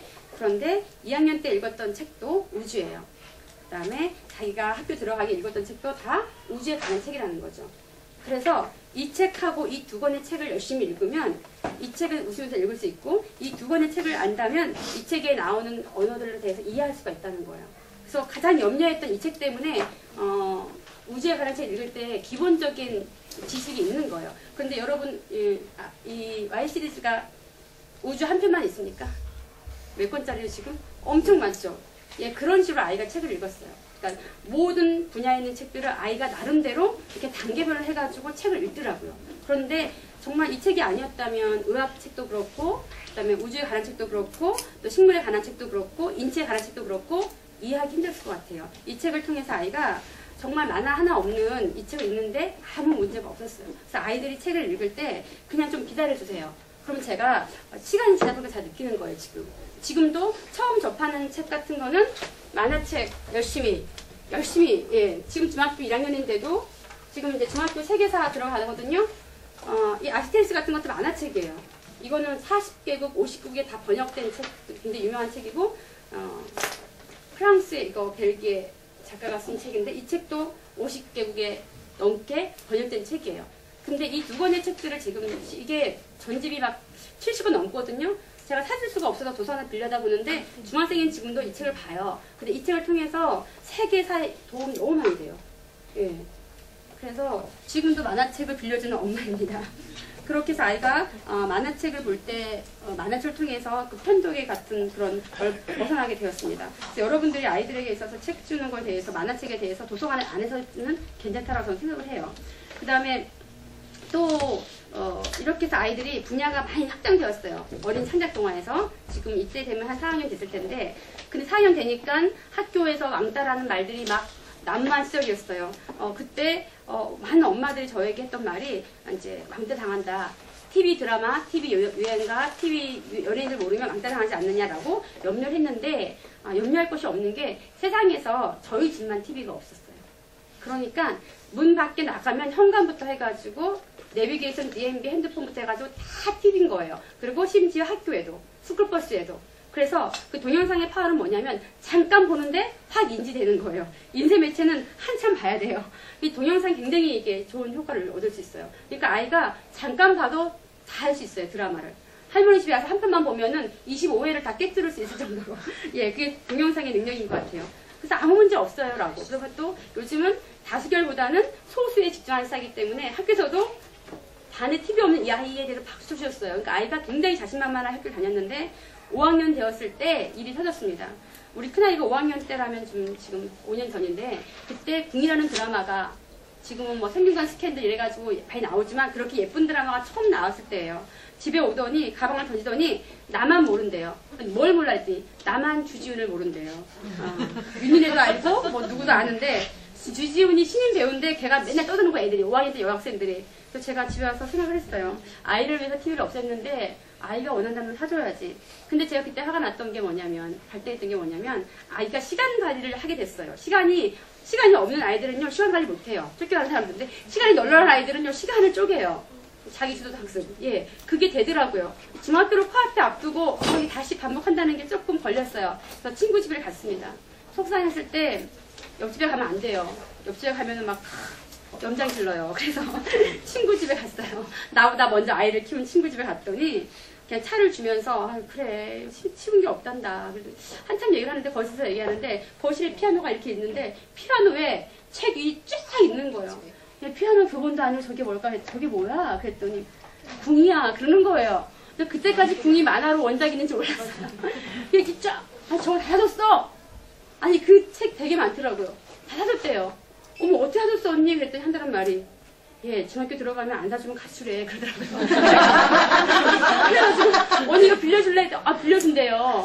그래서 갖고 왔는데 애가 딱 본 거예요. 우리 큰아이의 특징이 뭐냐면 읽은 건 별로 없는데 말로 푸는 재주가 엄청나요. 책을 10권밖에 안 읽었는데 100권처럼 읽은 것처럼 말할 수 있어요. 작은 아이는 100권을 읽었는데 한 권도 제대로 말을 못해요.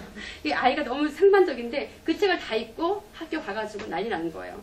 15월밖에 모르는 애한테 18을 얘기하니 막 다 모이지 않겠어요? 정말 아이가 자신감을 얻게 해준 책이었는데 그때 저희가 이제 남편이랑 상의를 해서 TV 무시하면 안 되겠다. 그래서 TV에 나오는 모든 책들 이제 그때 알았는데 TV든 드라마든 뭐 원작이든 영화든 간에 이게 이렇게 한번 히트 치면 다시 책으로 나와요. 다시 책으로. 정말 저는 몰랐어요, 그거를. 그래서 그다음부터는 이제 책, 뭐, 남자애 같은 경우는 뭐, 스펀지 시리즈, 위기탈출 넘버1부터 해가지고, 그때부터 많은 역사 드라마 책들 너무너무 대조영, 뭐, 왕가나, 다 사줬습니다. 그런데 시간이 지나니까요, 우리 아이는 만화책으로 그 궁을 읽었는데, 그 다음 해가 되니까, 이 원작 화면이 나오더라고요. 지금도 제가 지금 MBC에서 했던 유명한 드라마, 하이틴 드라마 제가 서점 갔더니 이렇게 다 나왔어요. 역사 드라마도 지금은 다 이렇게 나와요. 정말 좋아요. 왜냐하면 잔인한 거 빼고 약간 음란한 거 빼고 커트 처리하기 때문에 그래서 이렇게 나오기 때문에 충분히 이해할 수 있고요. 그 다음에 뭐 저희는 인간극장 같은 것도 다 책으로 나오잖아요. 그래서 인간극장도 책으로 다 볼 수 있게 되었어요. 이런 책 같은 거 다 하면 나오기 때문에 이 책은 아주 초등학교 2학년 산 책인데 지금도 읽으면서 눈물 흘리는 수 있는 이게 병원 24시인가? 하여튼 거기 나왔던 얘기거든요. 그리고 우리 큰아이를 기억할 수 있는 거 이거 스펀지 시리즈 같은 거는 뭐 항상 이건 화장실에 있는 책이에요. 남자아이 때문에. 근데 그리고 6학년 때 드디어 우리 아이가 처음으로 이제 아이 인생 가운데 가장 뜨거운 장편을 읽은 책이 이 커피 프린스인데요. 이거는 파주까지 가서 산 책이에요. 안 나와가지고 그때 여기에 첫 키스가 나오거든요. 그래서 이 아이가 너무 재밌게 읽었고 제가 어제 방에 들어가가지고 막 뒤졌어요. 아이 방을. 이 책도 지금 4권짜리인데요. 성균관 스캔들 더 그 TV 보는 아이들보다 더 잘 재밌게 그 정말 책 맛을 알면은 정말 영화가 따라올 수가 없다잖아요. 이 책을 이제 아이가 4권짜리를 읽고 있는데 제가 한 권을 갖고 왔는데 지금도 학교에서 아이가 유행한다는 책은 바로 서점에서 사주고 있어요. 또 다른 거는 영화인데요. 저희가 이제 TV가 없으니까 영화 보는 문화가 생겼어요. 찜질방으로도 생겼지만, 남자아이들이 어려운 게 뭐냐면, 남자아이들이 이렇게 장편을 잘 못 읽어요. 성향상. 그런데 영화가 그런 데서 큰 도움을 주고 있습니다. 영화 제가 포스터, 저희 집에 영화 포스터를 갖고 오는데, 좋은 영화는 다 이렇게 나와요. 그러니까 대부분 창작 영화도 있지만, 대부분의 영화는 원작이 있어요. 그래서, 아이들이 이 영화를 보면 이 책을 안 읽을 수가 없어요. 왜냐면 이 영화가 유행하면 그 다음 주, 한 2주 뒤에 극장 가면 바로 나와 있습니다. 요즘은 영화관이 다 이렇게 3층에는 교보문고, 뭐 4층에는 식당가, 5층에는 극장 쫙 흩으니까 사올 수 있거든요. 우리 아이가 남자아이죠. 남자아이가 이제 과학에 관한 책만 보기 시작했을 때 제가 샀던 방법이 영화인데요. 영화를 같이 보고 오는 거예요.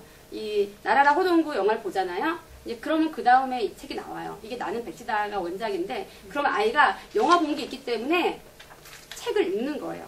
그 다음에 좀 더 나가서 이제 각설탕.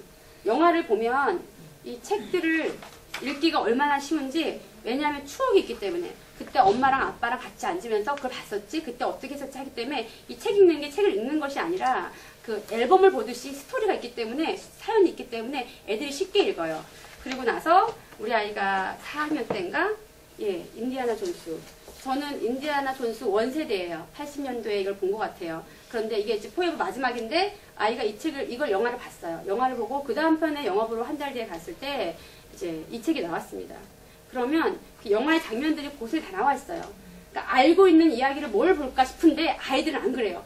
아이들은 계속 반복해요. 어릴 때 얘기해주면 또 해줘 또 해줘. 엄마 나 정말 그랬어? 정말 그랬어? 그것처럼 영화를 계속 보면서 이 책을 너무 쉽게 읽었어요. 그리고 이 책을 제가 이 영화 보러 갈 때 정말 많은 아빠들이 아들 손잡고 왔더라고요. 잃어버린 책을 찾아서. 이게 우리 아이가 참 좋아. 15소년 포르기 쓴 질벨은 작가 너무 좋아하는데, 아이들은 질벨 하면 15소년 포르기밖에 모르는데, 이 영화 때문에 지구 속 여행이라는 이 아주 방대한 소설책을 아이가 읽게 되었어요. 아이만 읽을 뿐만 아니라 이 책을 가져가서, 이거는 그 아이 교실에 다 돌려본 책이에요. 그러니까 아이들이 이 영화를 거의 다 봤기 때문에 이 책을 쉽게 읽을 수 있었어요. 그러니까 책을 읽는다는 것은 방에서만, 학교에서만, 도서관이 아니라 동기부여에 있어서 문화 자체를, 생활 문화 자체를 아이들에게 동기부여를 준다면, 김연아 선수처럼 또 타이거 우즈처럼 쉽게 읽고 싶다라는 걸 감을 느끼는 것 같아요. 이렇게 해서 아이들이 책을 읽어가기 시작했습니다. 그럴 때 그 사람들이 그러면 이제 고학년 되면 시사 같은 건 어떻게 하냐고, 이제 TV도 없는 뉴스 어떻게 하냐고. 저희 신문을 저희가 지금 내부 보고 있어요. 신문 내부 보고 있는데, 이 신문 보면서 아이들이 시사를 이해할까?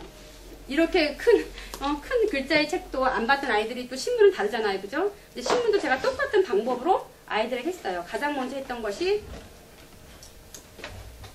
제가 다 있는데, 만화예요. 여러분, 그 엄마의 사랑을 받지 못하는 아이들의 특징이 뭔지 아세요? 그게, 제가 잊어버렸는데 무슨 증후군이라고 있어요. 그 증후군이 있는데, 그 증후군은 이렇게 냄새를 맡아요. 이렇게. 그래서 엄마 사랑을, 제 개인적인 경험입니다. 엄마 사랑을 충분히 못 받은 애들은 항상, 우리 애는 다 냄새예요. 우리 큰아이가. 이건 할머니 냄새, 이건 엄마 냄새, 이건 아빠 냄새, 이건 이거는 그때 영화관 냄새, 이러고 다녀요. 이게 제 가계부예요. 제 가계부 쓸 게 뭐 있겠어요. 살림도 안 하는데. 그런데 그냥 쓰는 거 좋아하니까 그날 있었던 일들을 쓰면서 제가 이걸 했는데, 그걸 반 잘라가지고 그 아이 신문에 나오는, 그때도 제가 뭐 어디 가겠습니까? 영어를 못 버리죠. 이 아이면 영어 만화를 해가지고 영어 만화를 이렇게 붙였어요. 해서 그냥 얹어놨어요. 봐주면 고맙고 안 받아도 괜찮아요. 근데 이 아이들이 이 만화를 보는 거예요. 보는데 왜 볼 수 있냐면 밑에 해석이 나와 있어요. 그리고 여기는 다 생활 영어이기 때문에 저한테 갖고 와도 제가 웬만하면 뭐 이해할 수 있는 거였어요. 그래서 이거를 시작했습니다. 이렇게 시작해서 만화 내 것 따로 시작한 이 신문 보기가 이제 본심을 다 볼 수 있는 수준까지 지금 왔어요. 그래서 이 신문 보기에 대한 이 과정이 2008년도, 2009년도 전국 NI 공모전에서 2번 다 가장 큰 상을 받았습니다. 시간 되면은 저거 제가 따로 말씀드리고, 이게 이 신문을 보게 됐는데, 신문을 통해서 아이들이 시사 만화를 통해서 첫 번째 이렇게 시작한, 너무 웃긴 게요. 이걸 시작한 만화가요. 그 다음 단계는 어린이 신문을 보면은요, 이렇게 원래 나왔던 한글 신문의 한 중요한 부분을 이렇게 따로 영어 신문을 만든 게 있거든요. 요거로 이제 늘어났어요. 맨 처음에 이거 하다가. 우리 아이 다이어리거든요. 여자아이 다이어리인데. 그 다음에는 영어 시사 만화만 모아놓은 책을 제가 용산 가서 샀어요. 2,000원 주고. 이게 오래된 책인데, 스누피. 이 책들을 보기 시작했어요. 그 다음에 책만 먹는 여우는 뭐 거의 다 아이 이름인데, 다 웬만한 책 다 있는 책이잖아요. 이런 읽은 책에 대해서 영어책을 이것도 다 도서관 책이에요. 제가 살 수가 없으니까 읽게 되었어요. 이 작은 시작이 이제 시사 만화 내 거 시작된 거고요. 그 다음에 그 시사 만화도 맨 처음에 저희가 이렇게 나대로 선생님 이렇게 만화를 붙여놓는 거예요. 이거는 우리 아이가 5학년 때 썼던 오답 노트예요. 얼마나 공부를 못했는지 오답 노트 이렇게 풍성해요. 근데 여기다가 이제 이렇게 붙여주면 자기 거에 대한 그런 개념이 있어서 보더라고요. 이렇게 이제. 근데 이거 시작한 지 얼마 안 됐는데 이거 없어졌어요. 신문에 시사만 없어졌어요. 너무 안타까웠는데 도서관에 가니까 우리는 나대로 선생님 하나만 있는 신문을 봤는데 여기 십시 일반이라는 책이 있거든요. 지금 이것도 나왔는데 여기는 시사만화 15명, 10명. 10명이 모아놓은 시사만화 책이 있어요. 그래서 아이가 이 시사만화의 장점은 뭐냐면 한 가지의 그림으로 방대한 메시지를 단번에 넣어준다는 거죠. 아산시에 가보면 외국인 근로자 너무 많습니다. 여기 안산시도 그렇죠. 시야 공간이나. 근데 한국 사람들이 친절하게 안 할 때가 많아요. 친절한 분들 참 많지만 또 악덕 기업가 많죠. 여기 만화에 뭐가 나왔냐면 절단기에 손을 잘려가지고 왔어요. 잘린 손을 들고 들어와가지고 사장님 방에 갔습니다. 사장님 저 손 잘렸어요. 이렇게 말했어요. 그랬는데 사장님이 어떻게 말했는지 아세요? 여기 딱 말풍선에 너 고향으로 갈래? 네 방으로 갈래? 이렇게 나왔어요. 이 말이 무슨 뜻인지 이해를 못하는 거야. 엄마 이게 무슨 뜻이야? 제가 말해줄 수 있잖아요. 고향 가겠습니까? 얼마나 들고 나왔는데. 이 시사만 한 컷으로 아이가 외국인을 대하는 태도가 완전히 바뀌었어요. 그러니까 시사 만화가 주는 동성애까지 군대 문학 다 나와 있거든요. 도서관에 있으니까 아이들에게, 좀 고학년 아이들에게 보여주면 시사 만화가 주는 그 메시지에 대해서 알게 되고 신문을 보게 될 때 이 만화를 놓치지 않아요. 이 만평이라는 거에 대해서 아이들이 보게 돼요. 저는 만화만 봐도 될 것 같아요. 왜냐하면 그날 가장 중요한 사건을 만화로 표현하거든요. 이것들을 이제 뉴스 대신하게 되었는데 사실 그 미국 MIT 공대에서 아이들에게 뉴스가 뭐냐라고 물어봤을 때 이 아이들 한 말이 뉴스요?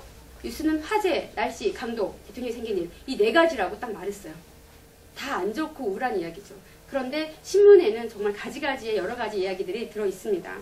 그래서 아이들이 신문을 보기 시작한다면 독서하는 거 못지않게 독서만 계속하면 몽상화가 될 수 있어요. 신문만 계속 보면은 사회운동가가 되고 있어요. 이 두 가지를 같이 볼 때 아주 훌륭한 사회인이 될 거라고 생각합니다. 워런 버핏이 지난해 올해도 잠깐 데리고 왔다 갔는데요. 워런 버핏이 우리나라 왔을 때 한 중학생이 이렇게 질문을 했습니다. 선생님처럼 그렇게 지적이고 또 경제적으로 가지고 있고 그래서 남을 도울 수 있는 사람이 되려면 어떻게 됩니까? 라는 질문을 했을 때 그 워런 버핏이 이렇게 답을 했어요. 학생 독서하고 있는가? 하고 있다고. 학생 신문 보고 있는가? 예, 신문 보고 있다고. 그럼 염려할 것이 없니? 자네는 이미 인지성공하는 법을 다 터득했다네. 라고 워런 버핏이 한 말입니다. 아이들이 신문도 봐야 되고요.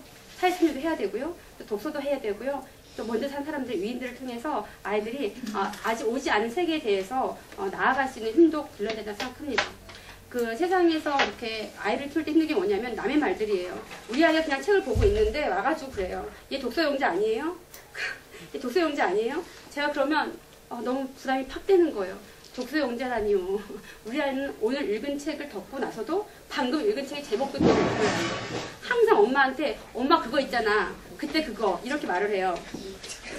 그런데 제가 기쁜 것이 뭐냐면 그 책을 다 기억하지 못하더라도 아이들이 마음속에 그 갖고 있는 감동에 대해서 제가 알 수 있기 때문에 주인공도 몰라요.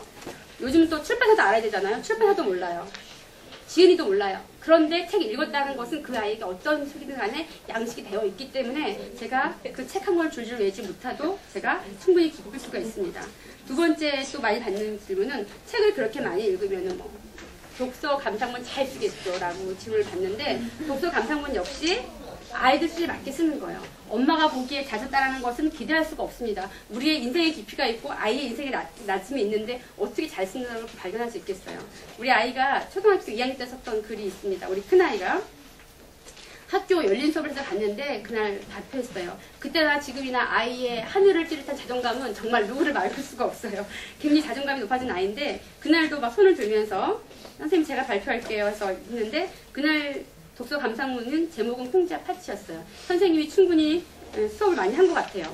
그날 그 아이가 발표한 시가 뭐였냐면은 제목 홍지와 팥쥐 이치영. 홍지는 마음씨가 착하고 팥쥐는 마음씨가 고약하다.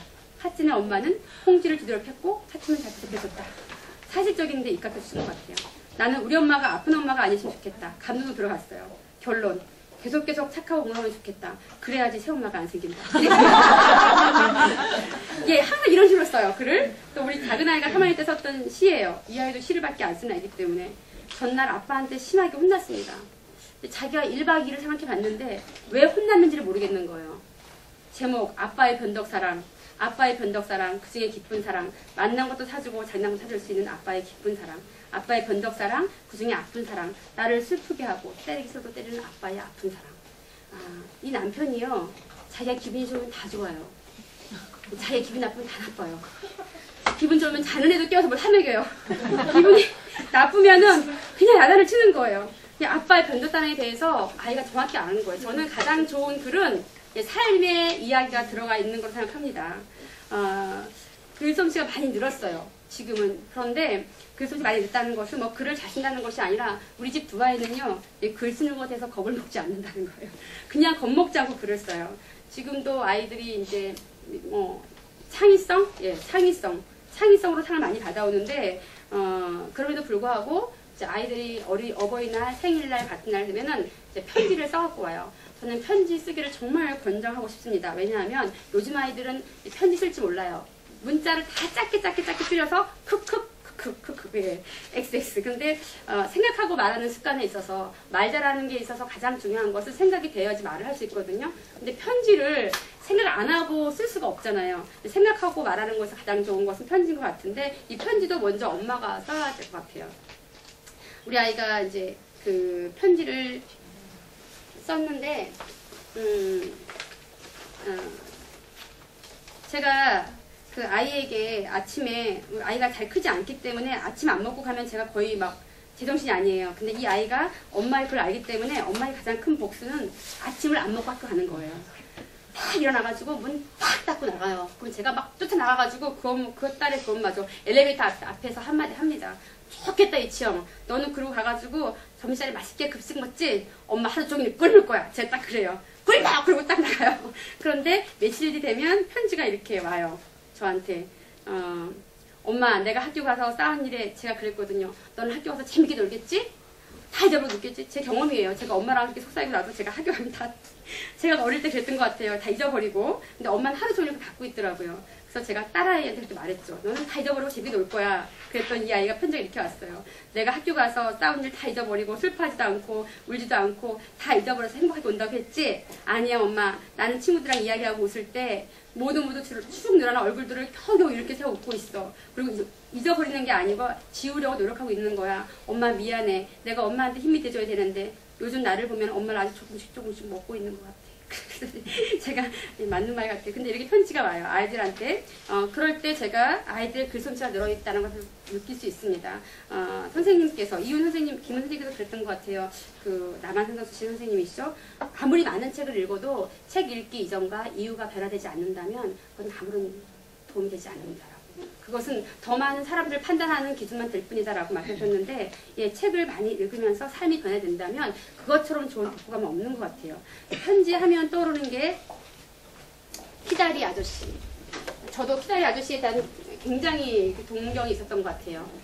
이 책이 좋은 이유는 짧게 편지글로 되어 있기 때문에 우리 남자아이 둘째가 읽기에 좋은 책이었는데, 이 편지 내용이 이 키다리 아저씨 보면은 편지글로 되어진 한 권의 동화책이지만 이 편지의 내용을 보면 키다리 아저씨가 고아원 출신인 주인공 주디에게 장학금을 준다는 조건으로 한 달에 한 번씩 편지를 쓰게 하는 거예요. 저는 왜 하필이면 편지일까 싶었어요. 근데 요즘 책이 얼마나 좋냐면 맨 뒷부분에 가면은 비하인드 스토리가 다 나와 있어요. 삼성 출판사 건데요. 읽어보세요. 도서관에 있습니다. 이 책도. 근데 여기 보니까 이 피엘 아저씨가 주인공 주디의 장래희망이 작가라는 걸 알았어요. 이 작가라고 되어주기를 원했던 거예요. 자기가 도와주고 싶었는데 지금처럼 논술 교실도 없고 글짓기 교실도 없으니까 친구들한테 물어본 거예요. 어떻게 하면 좋겠나라고 말을 했더니 가장 친한 친구가 하는 말인즉 문장력을 키우는 데 있어서 가장 좋은 것은 편지 쓰기일 때라고 말을 했습니다. 그래서 주인공 주디에게 편지 쓰기를 원했고 대학교 4학년 때 교내에서 글을 시작하면서 이제 등반하는 하는 일까지 스토리로 나오는 이야기인데요. 제가 우리 지금 엄마를 부탁해 지금 난리죠, 그죠? 외국까지 나가서 그것도 그렇고 또 찡아도 그렇고 다 모든 소설은 자전적인 얘기가 조금씩 들어가 있는 것 같아요. 아마 이 여자 작가인 진 웨스터가 이렇게 편지 쓰기를 가지고 말할 수 있던 것은 이 가정에 혹시 편지 쓰기가 보편화되어 있지 않을까, 또 보편화되어 있다면 그것이 정말 글 쓰는 데서 도움이 되지 않았을까라는 것을 추정해 봤는데 아마 맞았던 게 뭐냐면 이 진 웨스터의 외삼촌이 그 평소에 모험을 쓴 마크 트웨인이에요. 그러니까 한 집안에 세계를 이끌 만한 대문호가 나타났다는 것은 이 가정의 어떤 가정적인 문화에 있어서 편지 쓰기가 글 쓰는 데 큰 도움이 되지 않았나라고 싶습니다. 그래서 편지 쓰기를 원하고요. 또 글 쓰는 건 상관없다 할지라도 편지는 그 집안의 역사잖아요. 굉장히 돌아보면 재밌는 이야기 많거든요. 어머니가 먼저 핸드폰부터 시작하셔가지고 학교로 편지 보내고 또 그러면 아이가 또 답장을 오고 이것이 재미가 들어치면 결코 어려운 일이 아니에요. 어머니가 먼저 시작했으면 참 좋겠습니다. 그리고 제가 초등학교 엄마들한테 많이 듣는 이야기가 독후 활동이라는 건데 책을 많이 읽으면 독후 활동 안 하십니까? 라는 말씀을 하시는데 굉장히 기대하고 보세요. 전혀 안 해요. 하나도 안 해요. 하나도 안 해요. 저는 아무것도 안 합니다. 안 하는 이유가 서너 가지가 있는데 우리 아이가 초등학교 때 학교에서 하는 독후 활동이 3가지 정도. 도서관에 가서 글 쓴 거 올리기, 그다음에 주인공에게 편지 쓰기. 요즘 아이들은 이게 말을 적게 해가지고 말을 못한대요. 그래서 집에서 엄마 앞에서 그 읽기, 3분 스피치.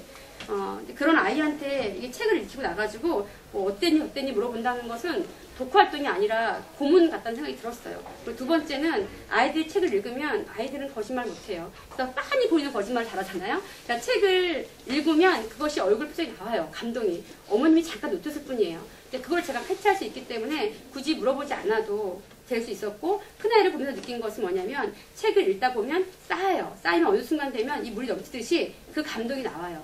그래서 우리 아이처럼 말을 잘하는 아이들은 스피킹으로 나오고 우리 작은 아이처럼 만화 좋아하는 애들 만화로 나오고 또 저처럼 글로 나오고 여러 가지로 다 나오는 것 같아요. 그것이 독서로도 나오는 것이 아니라 생활 가운데 이제 그걸 제가 체험했기 때문에 아이들에게 질문하지 않고 또 반문하지도 않습니다. 확인도 하지 않아요. 그런데 초등학교 2학년 때 우리 작은 아이 초등학교 2학년 때 여름방학 때 60권짜리 위인전을 같이 읽었어요. 온 가족이. 그건 넘어갈 수가 없더라고요.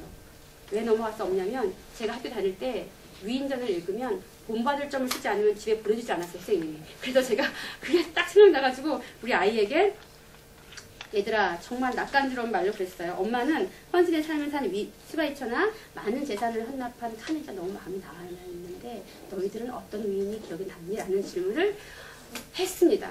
그러니까 우리 큰아이가 책보다 말고 책을 탁 냈더니 엄마 속셈 보여요. 그리고 딱 들어가는데 귀가 하얘지는 거예요. 그래가지고 고개를 들 수가 없는 거예요. 그런데 작은 아이가 저를 살려줬습니다. 엄마, 전 너무 감동받은 게 너무 많아요. 내가 말할게요.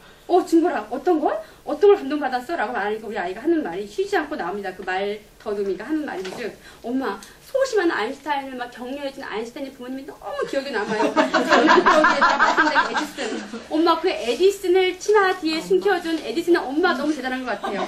엄마, 난 밥 먹을 때 책 본다고 아빠한테 이렇게 맞는데 밥 먹을 때도 책 읽어줬던 링컨의 새엄마 너무 짱이에요. 난 핸드폰도 없고 디카도 없고 아무것도 없는데 mp3도 없는데 어머 그 어린 스필버그에게 무비 카메라를 사준 스필버그의 아버지는 왕짱이에요. 엄마 난 제주도 가보는 게 소원인데 올해 갔어요. 저희가 3월달 갔다 왔습니다. 제주도 가보는 게 소원인데 비행기 타는 게 소원인데 와 전 세계를 여행시켜준 나이팅게일의 아버지 엄마는 너무 부자 같아.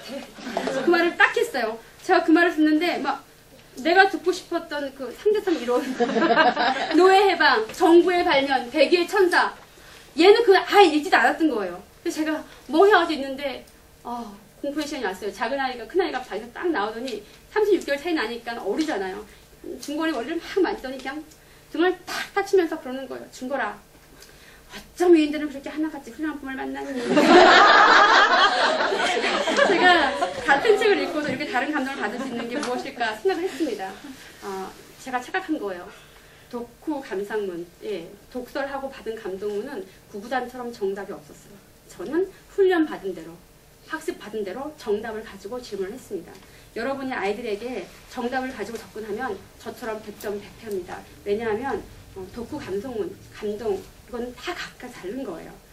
저는 그래서 우리 아이들에게 원하는 것은 지금도 위인전을 많이 일으키는데 그 위인전이 주는 것은 세상을 변화시킬 수 있는 씨앗을 심어주기 때문입니다.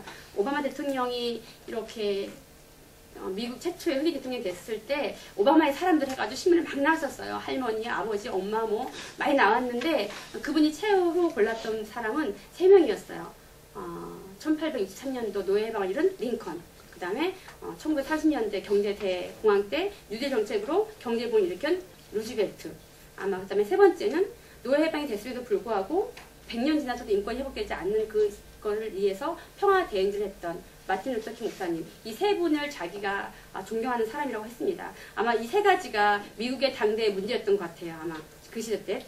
그런데 이 3사람의 특징이 뭐냐면 링컨은 학업의 장애가 있어요. 학교를 졸업하지 못했고, 루즈벨트는 신체의 장애가 있는 사람입니다. 소아마비를 앓았고, 마틴 루터 킹 목사님은 피부 차별이에요. 이거는 어떻게 할 수 없는데 이 3가지를 극복한 것을 날마다 책으로 봤던 링컨은 오바마 대통령은 정말 상상할 수도 없이, 저도 제가 살고 있는 시대 때 미국이 흑인 대통령이 나올까 싶었는데 흑인 대통령이 돼서 이 문제를 아마 이제 앞으로는 평가받겠지만 풀고 나갈 거 생각합니다.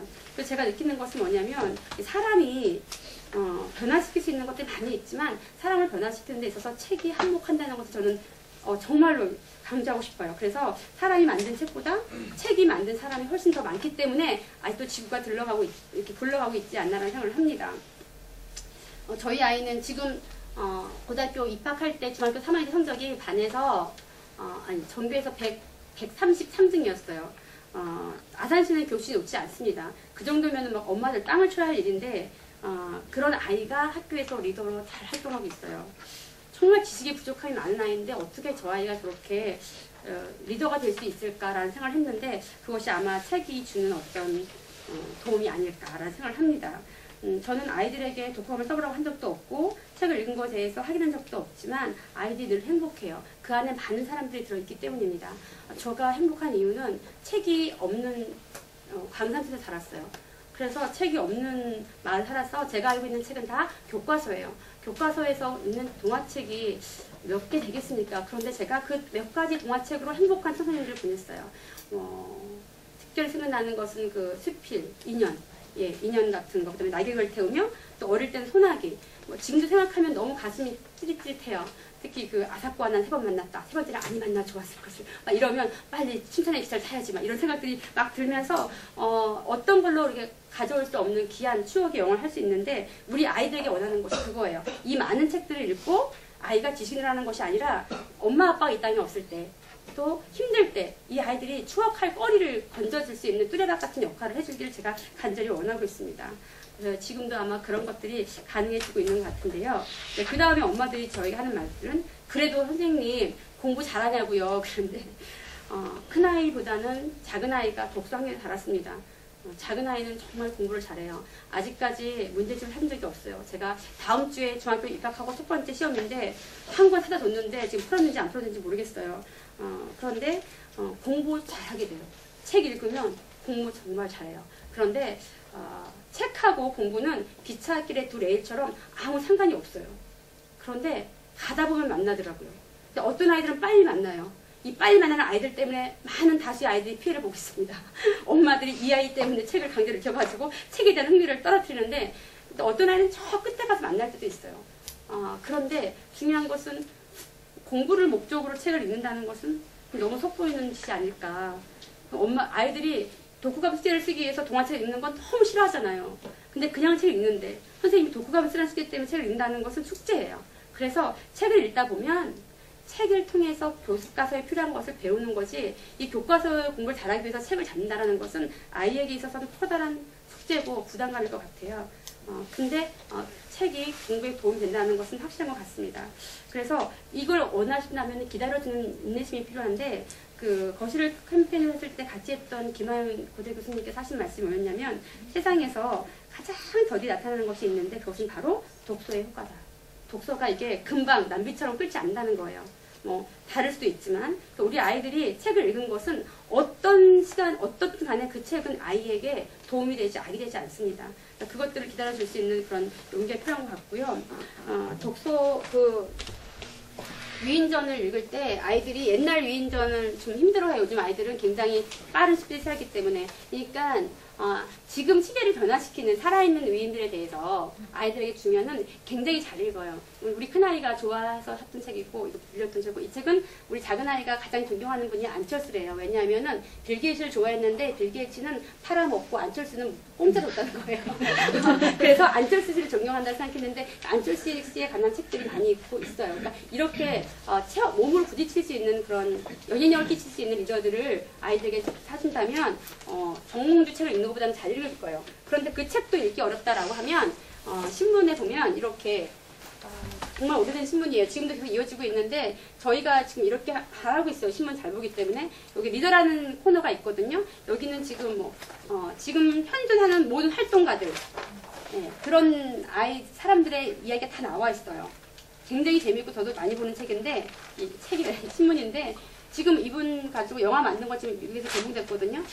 아이들이 다 지금 10대도 굉장히 많이 나오고 있어요. 그 다음에 노벨 물리학상, 그 다음에 아이들이 엄마 말 잘 안 듣잖아요. 그런데 여기 자기 시대에 살고 있는 동시대의 청소년들이 하는 말을 굉장히 귀담아 들어요.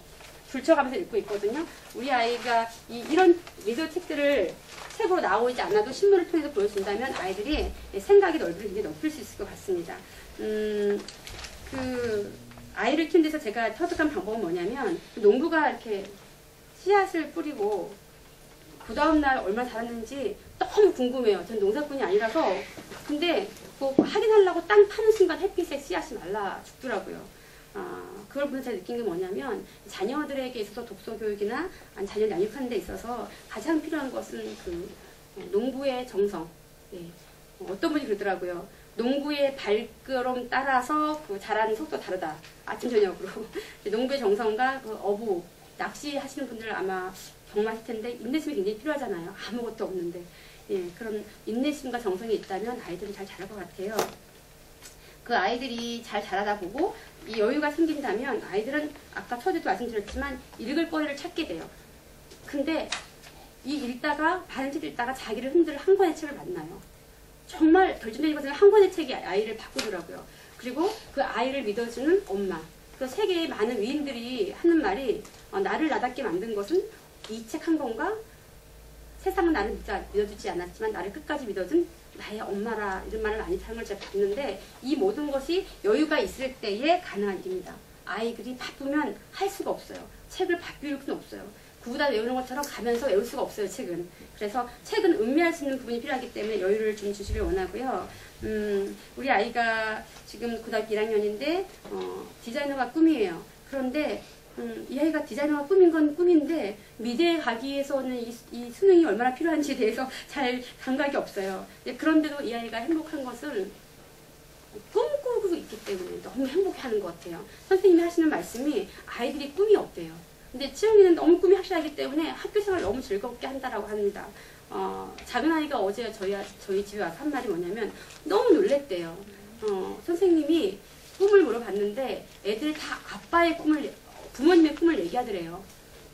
엄마, 내 꿈에 대해서 인정해주는 아이가 우리 반에 나밖에 없더라고. 아이들이 내 꿈은 이건데 엄마 꿈은 이거야 라고 하면서 엄마 꿈을 가지고 발표를 하더래요. 자기 너무 충격받았다는 말을 했는데 아이들이 꿈꿀 수 있다는 것을 가지고 있다면 충분히 행복해질 수 있는 아이가 될 것 같아요.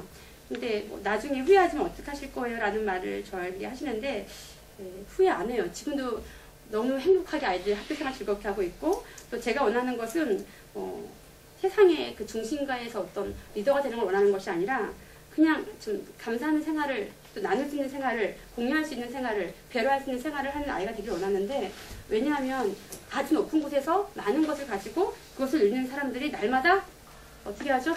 죽잖아요.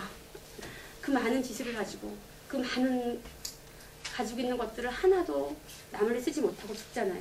그리고 또 어제까지 대한민국의 리더였던 사람들이 오늘 아침 뉴스에 재수의 옷을 입고 나와요. 아이들 너무 헷갈릴 것 같아요. 그리고 그 아이들 어떤 아이들 하면은 기저귀 떼기부터 옆집 아이는 15개월 때 기저귀 뗐대. 어떤 아이는 20개월 기저귀 뗐대. 그것 때문에 아기 때부터 스트레스 받으면서 평생 경쟁자를 의식하며 살아가는 그런 시대에 우리 아이들이 살고 있어요. 이 아이들이 에게 친구가 있을까 싶어요. 경쟁자밖에 없을 것 같아요. 그런데 책은요 정말 친구가 되어줘요. 제가 맨 처음에도 행복한 아저씨 때문에, 청소부 아저씨 때문에 제가 살 수 있었던 것처럼 우리 아이들에게도 책이 큰 도움이 되고 있습니다. 우리 아이가 가장 친한 친구가 유학을 갔어요. 캐나다로. 5학년, 6학년 때. 너무 코도 잘 맞는 친구였는데 제가 좀 안타까웠어요. 친구가 정말 중요한데. 근데 그 부모님이 저희한테 오셔가지고 캐나다로 유학을 가는데 중거리 같이 보내자고, 중거리 영어도 잘하고 그러니까 같이 보내자고. 너무 감사했어요. 그 좋은 걸 나누고자 하는 부모님 많지 않은데 숨기는 판에 제가 감사했는데 그분이 맨 마지막에 한 말이 저를 좌절시켰습니다. 1년에 5천만 원이면 된다고 그러는데 그분은 의사 선생님 부부였어요. 그래서 제가 아이 앞에서 돈 없단 말을 하고 싶지 않고 어떻게 해야 되나라고 있는데 때마침 중거리 옆에 있으면서 엄마 저 안 가요. 엄마 저 안 가요. 제가 한마디 했습니다. 애가 싫다네요. 그랬더니 그 선생님이 하는 말씀이 막 설명하는 거예요. 너무너무 좋고 뭐 홈스테이도 좋고 뭐 불어도 가르쳐주고 그렇게 얘기를 하고 있는데 중거리가 또 그러는 거예요. 엄마 나 정말 안 간다고요. 영어 공부 열심히 하고 열심히 할게요. 알았다고 안 보낸다라고 그러니까 아이가 하는 말인지 그러니까 5천만 원을 저를 주세요. 제가 어떻게 돈을 밝히는지 어디다 쓰려고 그랬어요. 그랬더니 굿네이버스에 기부하겠다라는 말을 했습니다. 우리 아이는 자기보다 어린 아이가 주워가는 것에 대해서 너무 가슴 아파요. 어떻게 이런 일이 있을 수 있는지. 왜냐하면은 저는 남편한테 돈 10,000원, 20,000원 다 쓰는데 안산에 오면 친정 엄마가 손주한테는 2만 원을 한꺼번에 줘요. 그러면 그 아이가 그 돈을 가지고 책상 위에 4개의 정통이 있습니다. 다 접어가지고 집어넣어요. 그러고는 막 뿌듯해가지고 가요. 잘 갔다 와준 거라. 그리고 저는 주방으로 가가지고 젓가락을 주고 가죠. 누가 저건 통장에 10,000원짜리를 했어. 그날로 제가 나가서 책을 한 권 사갖고 오는데 이런 엄마 밑에서 그 아이가 이웃을 배우겠습니까? 또 저는 장기 기증을 한 사람인데 이것도 큰아이가 하도 애걸 복골해가지고 마지못해 안산에 와서 했어요. 제가 그때도. 근데 저희 남편은 안 했습니다. 죽었다 깨도 못하겠다. 부모님이 주신 몸에다가 손을 댈 수 없다라고 했는데 우리 딸이 막 울면서 아빠 각막 하나만 주세요. 근데 그때 같이 했던 옆 테이블에 애는 우는 거예요. 엄마 아빠 그걸 하는데 엄마 아빠가 듣는 줄 알고. 이런 아빠 이런 엄마. 또 우리 아이는 그 말라위에 있는 친구들을 응원하고 있는데 자체내로 모금 활동을 했어. 학교에서 15만 원을 걸어서 이마트에 가가지고 많은 문구용품을 사가지고 박스를 채워가지고 왔어요. 굉장히 기뻐하더라고요.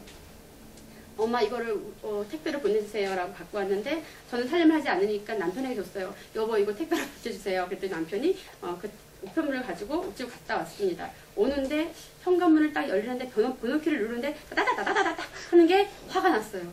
그래가지고 다들 긴장하고 있었어요. 문 탁 열고 들어오더니 남편이 한마디 하는 거예요. 태국도 있고 몽골도 있고 중국도 있고 캄보디아도 있고 베트남도 있는데 왜 하필 아프리카 말라이아 택배비가 89,000원이 나왔어요. 애를 자꾸 흔드는 거예요. 제가 그 모습을 보면서 야 우리 닮은 건 아니구나. 예, 그 아이들이 책을 통해서 특히 잡지책을 통해서 이웃을 뛰어넘어 세계 아이들을 보라볼 수 있는 마음기가 생겼습니다. 정말 저는 부모가 할 수 없는 한계를 뛰어넘어 가르칠 수 있는 것은 책인 것 같아요. 지금 우리나라를 이끌고 있는 많은 리더들도 지금 현 정치인들도 책들을 보면 또 부모님들은 다 일자 무식이에요. 그런데 부모님들이 주신 책들 또 형의 책들을 봐가지고 변화된 삶을 살았다는 걸 제가 읽을 수 있었습니다. 저희가 사는 아파트 이름이 여해마을이에요. 여해마을인데 여해는 이순신 장군의 자예요. 충무공 이순신 장군. 전 이순신 장군을 정말 좋아해요. 참 훌륭한 분 같아요. 우리나라 위인들 중에서 보면 그래도 훌륭하신 것 같아요. 아직 뭐 몰라서 그런지 모르겠지만 그래서 제가 그 이순신 장군 자의 이름을 쓴 아파트에 산다는 것도 굉장히 기쁘고 또 현충사가 보여요. 현충사를 보면은 막 고등학교 때 현충사 그 기행문도 생각나고 또 현충사가 가까이 있다는 것 때문에 굉장히 자부심을 갖고 있습니다. 그러니까 제가 어릴 때부터 아이 둘을 데리고 현충사를 참 많이 갔어요. 우리 작은 아이는 남자아이라 그런지 긴 칼 옆에 차고 막 이러면서 그 막 좋아해요. 막 뾰족지붕 있는 거북선 보면서 너무 좋아하고 그런데 우리 큰아이는 뒤에서 따라옵니다. 저 뒤에서 세워라 내워라 따라오면서 누가 현충사를 이렇게 크게 만들어놨어. 다리가 아파 죽겠어. 왜 여기는 레일이 없는 거야. 이러면서 그 아이에게 이순신 장군의 얘기를 참 많이 해줬는데 전혀 감동받지 않더라고요. 작은 아이는 이순신 장군에 대한 시도 많이 쓰고 책도 많이 읽었는데 그런데 이야기가 중학교 2학년 때 바뀌었어요. 방에 이순신 장군 책이 하나 둘 쌓이기 시작했습니다. 무슨 일이 있었는지 너무 궁금했어요. 치영아, 갑자기 이순신 장군 왜 좋아졌어? 수학여행 갔다 왔잖아. 그런 거예요. 아니 남들이 현지에서 수학여행 오는데 얘는 어디로 간 거 도대체. 그래서 제가 어디? 그랬더니 그 코스를 보니까 아무것도 없어요. 한산도도 없고 아무것도 없고 현지사는 더더욱 없어요. 현지사는 지방에 사람들이 오는 거 우리 아이들은 다시 지방을 가니까. 근데 어디 갔다 온 거야? 그랬더니 이 아이가 하는 말이 막 감동 어린 눈빛으로 엄마 내가 부안을 갔다 왔잖아. 그러는 거예요. 우시는 분은 아실 거예요. 거기 분멸에 이순신 장군 세트장이 있다는 거예요. 제가 너무 놀란 게 뭐냐면 야, 눈높이 교육을 내가 참 주장하지만 그 눈높이 기준이 나였다는 걸 알았어요. 저는 역사 박물관, 현장 그런 데서 아이들이 배울 걸 생각했는데 우리 큰아이는 세트장에서 배워요. 그 이후로 저희가 전국의 세트장 다 돌았어요. 농정부터 해가지고 제주도까지 지금 제주도 가니까 세트장 천국이 있더라고요. 다 돌았는데 우리 아이는 거기서 물밀듯이 큰 감동을 받더라고요. 작은 아이랑 너무 다른 것 같아요. 그래서 제가 여러 얘기를 하는 이유는 눈높이 교육하신다고 생각하시는 분들이 자기 검증을 하셔야 되는 게 뭐냐면 우리 아이들이 바라보는 눈높이 기준은 또 다르더라고요. 제가 그걸 보면서 야, 아이들을 바라본다는 엄마의 마음이 얼마큼 키를 낮춰야 된다는 것에 대해서 다시 한번 생각했습니다. 그 아이들에게 여유를 꼭 선물하기를 소원합니다. 그 여유를 선물하면 그 여유 속에서 책을 읽게 되고요. 책을 그냥 읽다 보면 정말 놀랍게도 문학을 만나게 돼요. 근데 그 문학을 통해서 전 세계를 경험하게 됩니다. 그리고 맨 마지막에는 아, 세계는 한 권의 책이다라는 멋진 말을 할 수 있는 아이로 자랄 수가 있어요. 그 까모는 어떻게 영어를 잘하게 되었을까? 이 책도 도서관에 가면 이만큼 있는 시리즈 책이에요. 이 책을 좋아하는 이유는 작가 때문에 제가 좋아하는데요. 여기 작가가 선생님이 이렇게 남자분인데 이렇게 사진이 나와 있어요. 이분이 아이들의 마음을 참 잘 읽는 글을 쓰시는데요. 여기에 기자가 질문을 했습니다. 선생님, 어디서 영감을 받으셨어요? 이렇게. 나이 드신 분이 어떻게 어린이 마음을 잘 읽고 어디서 영감을 받으셨어요? 하고 딱 하니까 대답을 해주는 거예요. 아무런 영감도 주지 못하는 학교에 대해서 한번 정해봤습니다. 우리 아이들이요. 우리가 생각하는 것보다 굉장히 열악한 정서적인 환경에서 공부하고 학원 다니고 숙제하고 자고 일어나서 또 가는 거예요. 이분이 하신 말씀이 있습니다. 이분이 하신 말씀이 책 읽기에 대한 10가지 권리.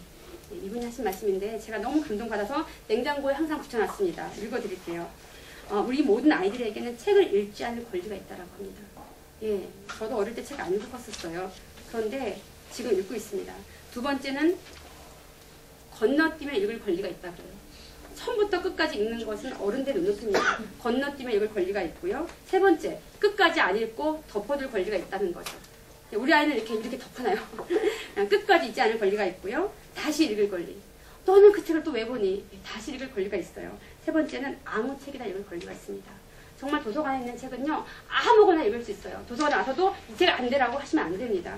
그 다음에 마음대로 상상하며 읽을 권리. 애가 책을 읽다 말고 멍하니 하늘 보고 있어요. 책 읽어. 엄마가 잠깐의 틈도 허락하지 않아요. 빨리 책 읽어. 빨리 책 읽어. 빨리 써야 돼. 독서록에. 아이들은 충분히 상상하면서 빠져들면서 책 읽을 권리가 있다고. 그 다음에 아무 데서나 읽을 권리. 우리 작은 아이는 항상 책속 밑에 들어가서 읽는데 엄마들은 이렇게 정자세로 책을 읽기를 원하십니다. 그런데 아이들이 아무 데서나 읽을 권리가 있고요. 그 다음에 군데 골라 읽을 권리. 소리 내서 읽을 권리가 있습니다. 어릴 때는 소리 내서 읽지 않는다고 혼내키고 어른에서 소리 내서 읽으면 왜 소리 내서 읽느냐고 또 질문하세요. 소리 내서 읽어도 되고 눈을 읽어도 됩니다. 마지막에는 읽고 나서요. 아무 말도 하지 않을 권리가 있습니다. 어땠어? 어땠어? 아무 말도 하지 않을 권리가 있고요. 제가 더 한 가지 붙인 건 뭐냐면 읽고 나서 아무것도 쓰지 않을 권리가 우리 아이들에게 있습니다. 아이들은 다 책에 책하면 마음의 양식. 마음에 쓰고 마음에 다 쌓이고 있습니다. 55분이에요. 여러분 독서의 시작은 열매를 따는 것이 아니라 나무를 심는 것입니다. 대나무가 여름에는요. 제가 순천 기저귀도서관 갔는데 순천 기저귀도서관은 우리나라 1호 도서관인데요. 도서관 가운데요. 대나무가 있어요. 정말 살아있는 대나무가 있는데 그게 비가 오면은요. 한여름에는 막 3cm씩 막 자란대요. 어떤 날은 한 달 내내 15cm 자라는 것도 있어요. 그런데 그 대나무가 뿌리로만 있는 시간이 평균적으로 10년에서 13년이라고 합니다. 우리 아이들이 지금 가만히 있는 것 같지만 뿌리로 지금 넓혀가고 있다고 생각합니다. 그래서 열매 딸 생각보다는 기다려주고 물 주고 햇빛 주는 부모님이 되기를 소원합니다. 강연 마칠게요.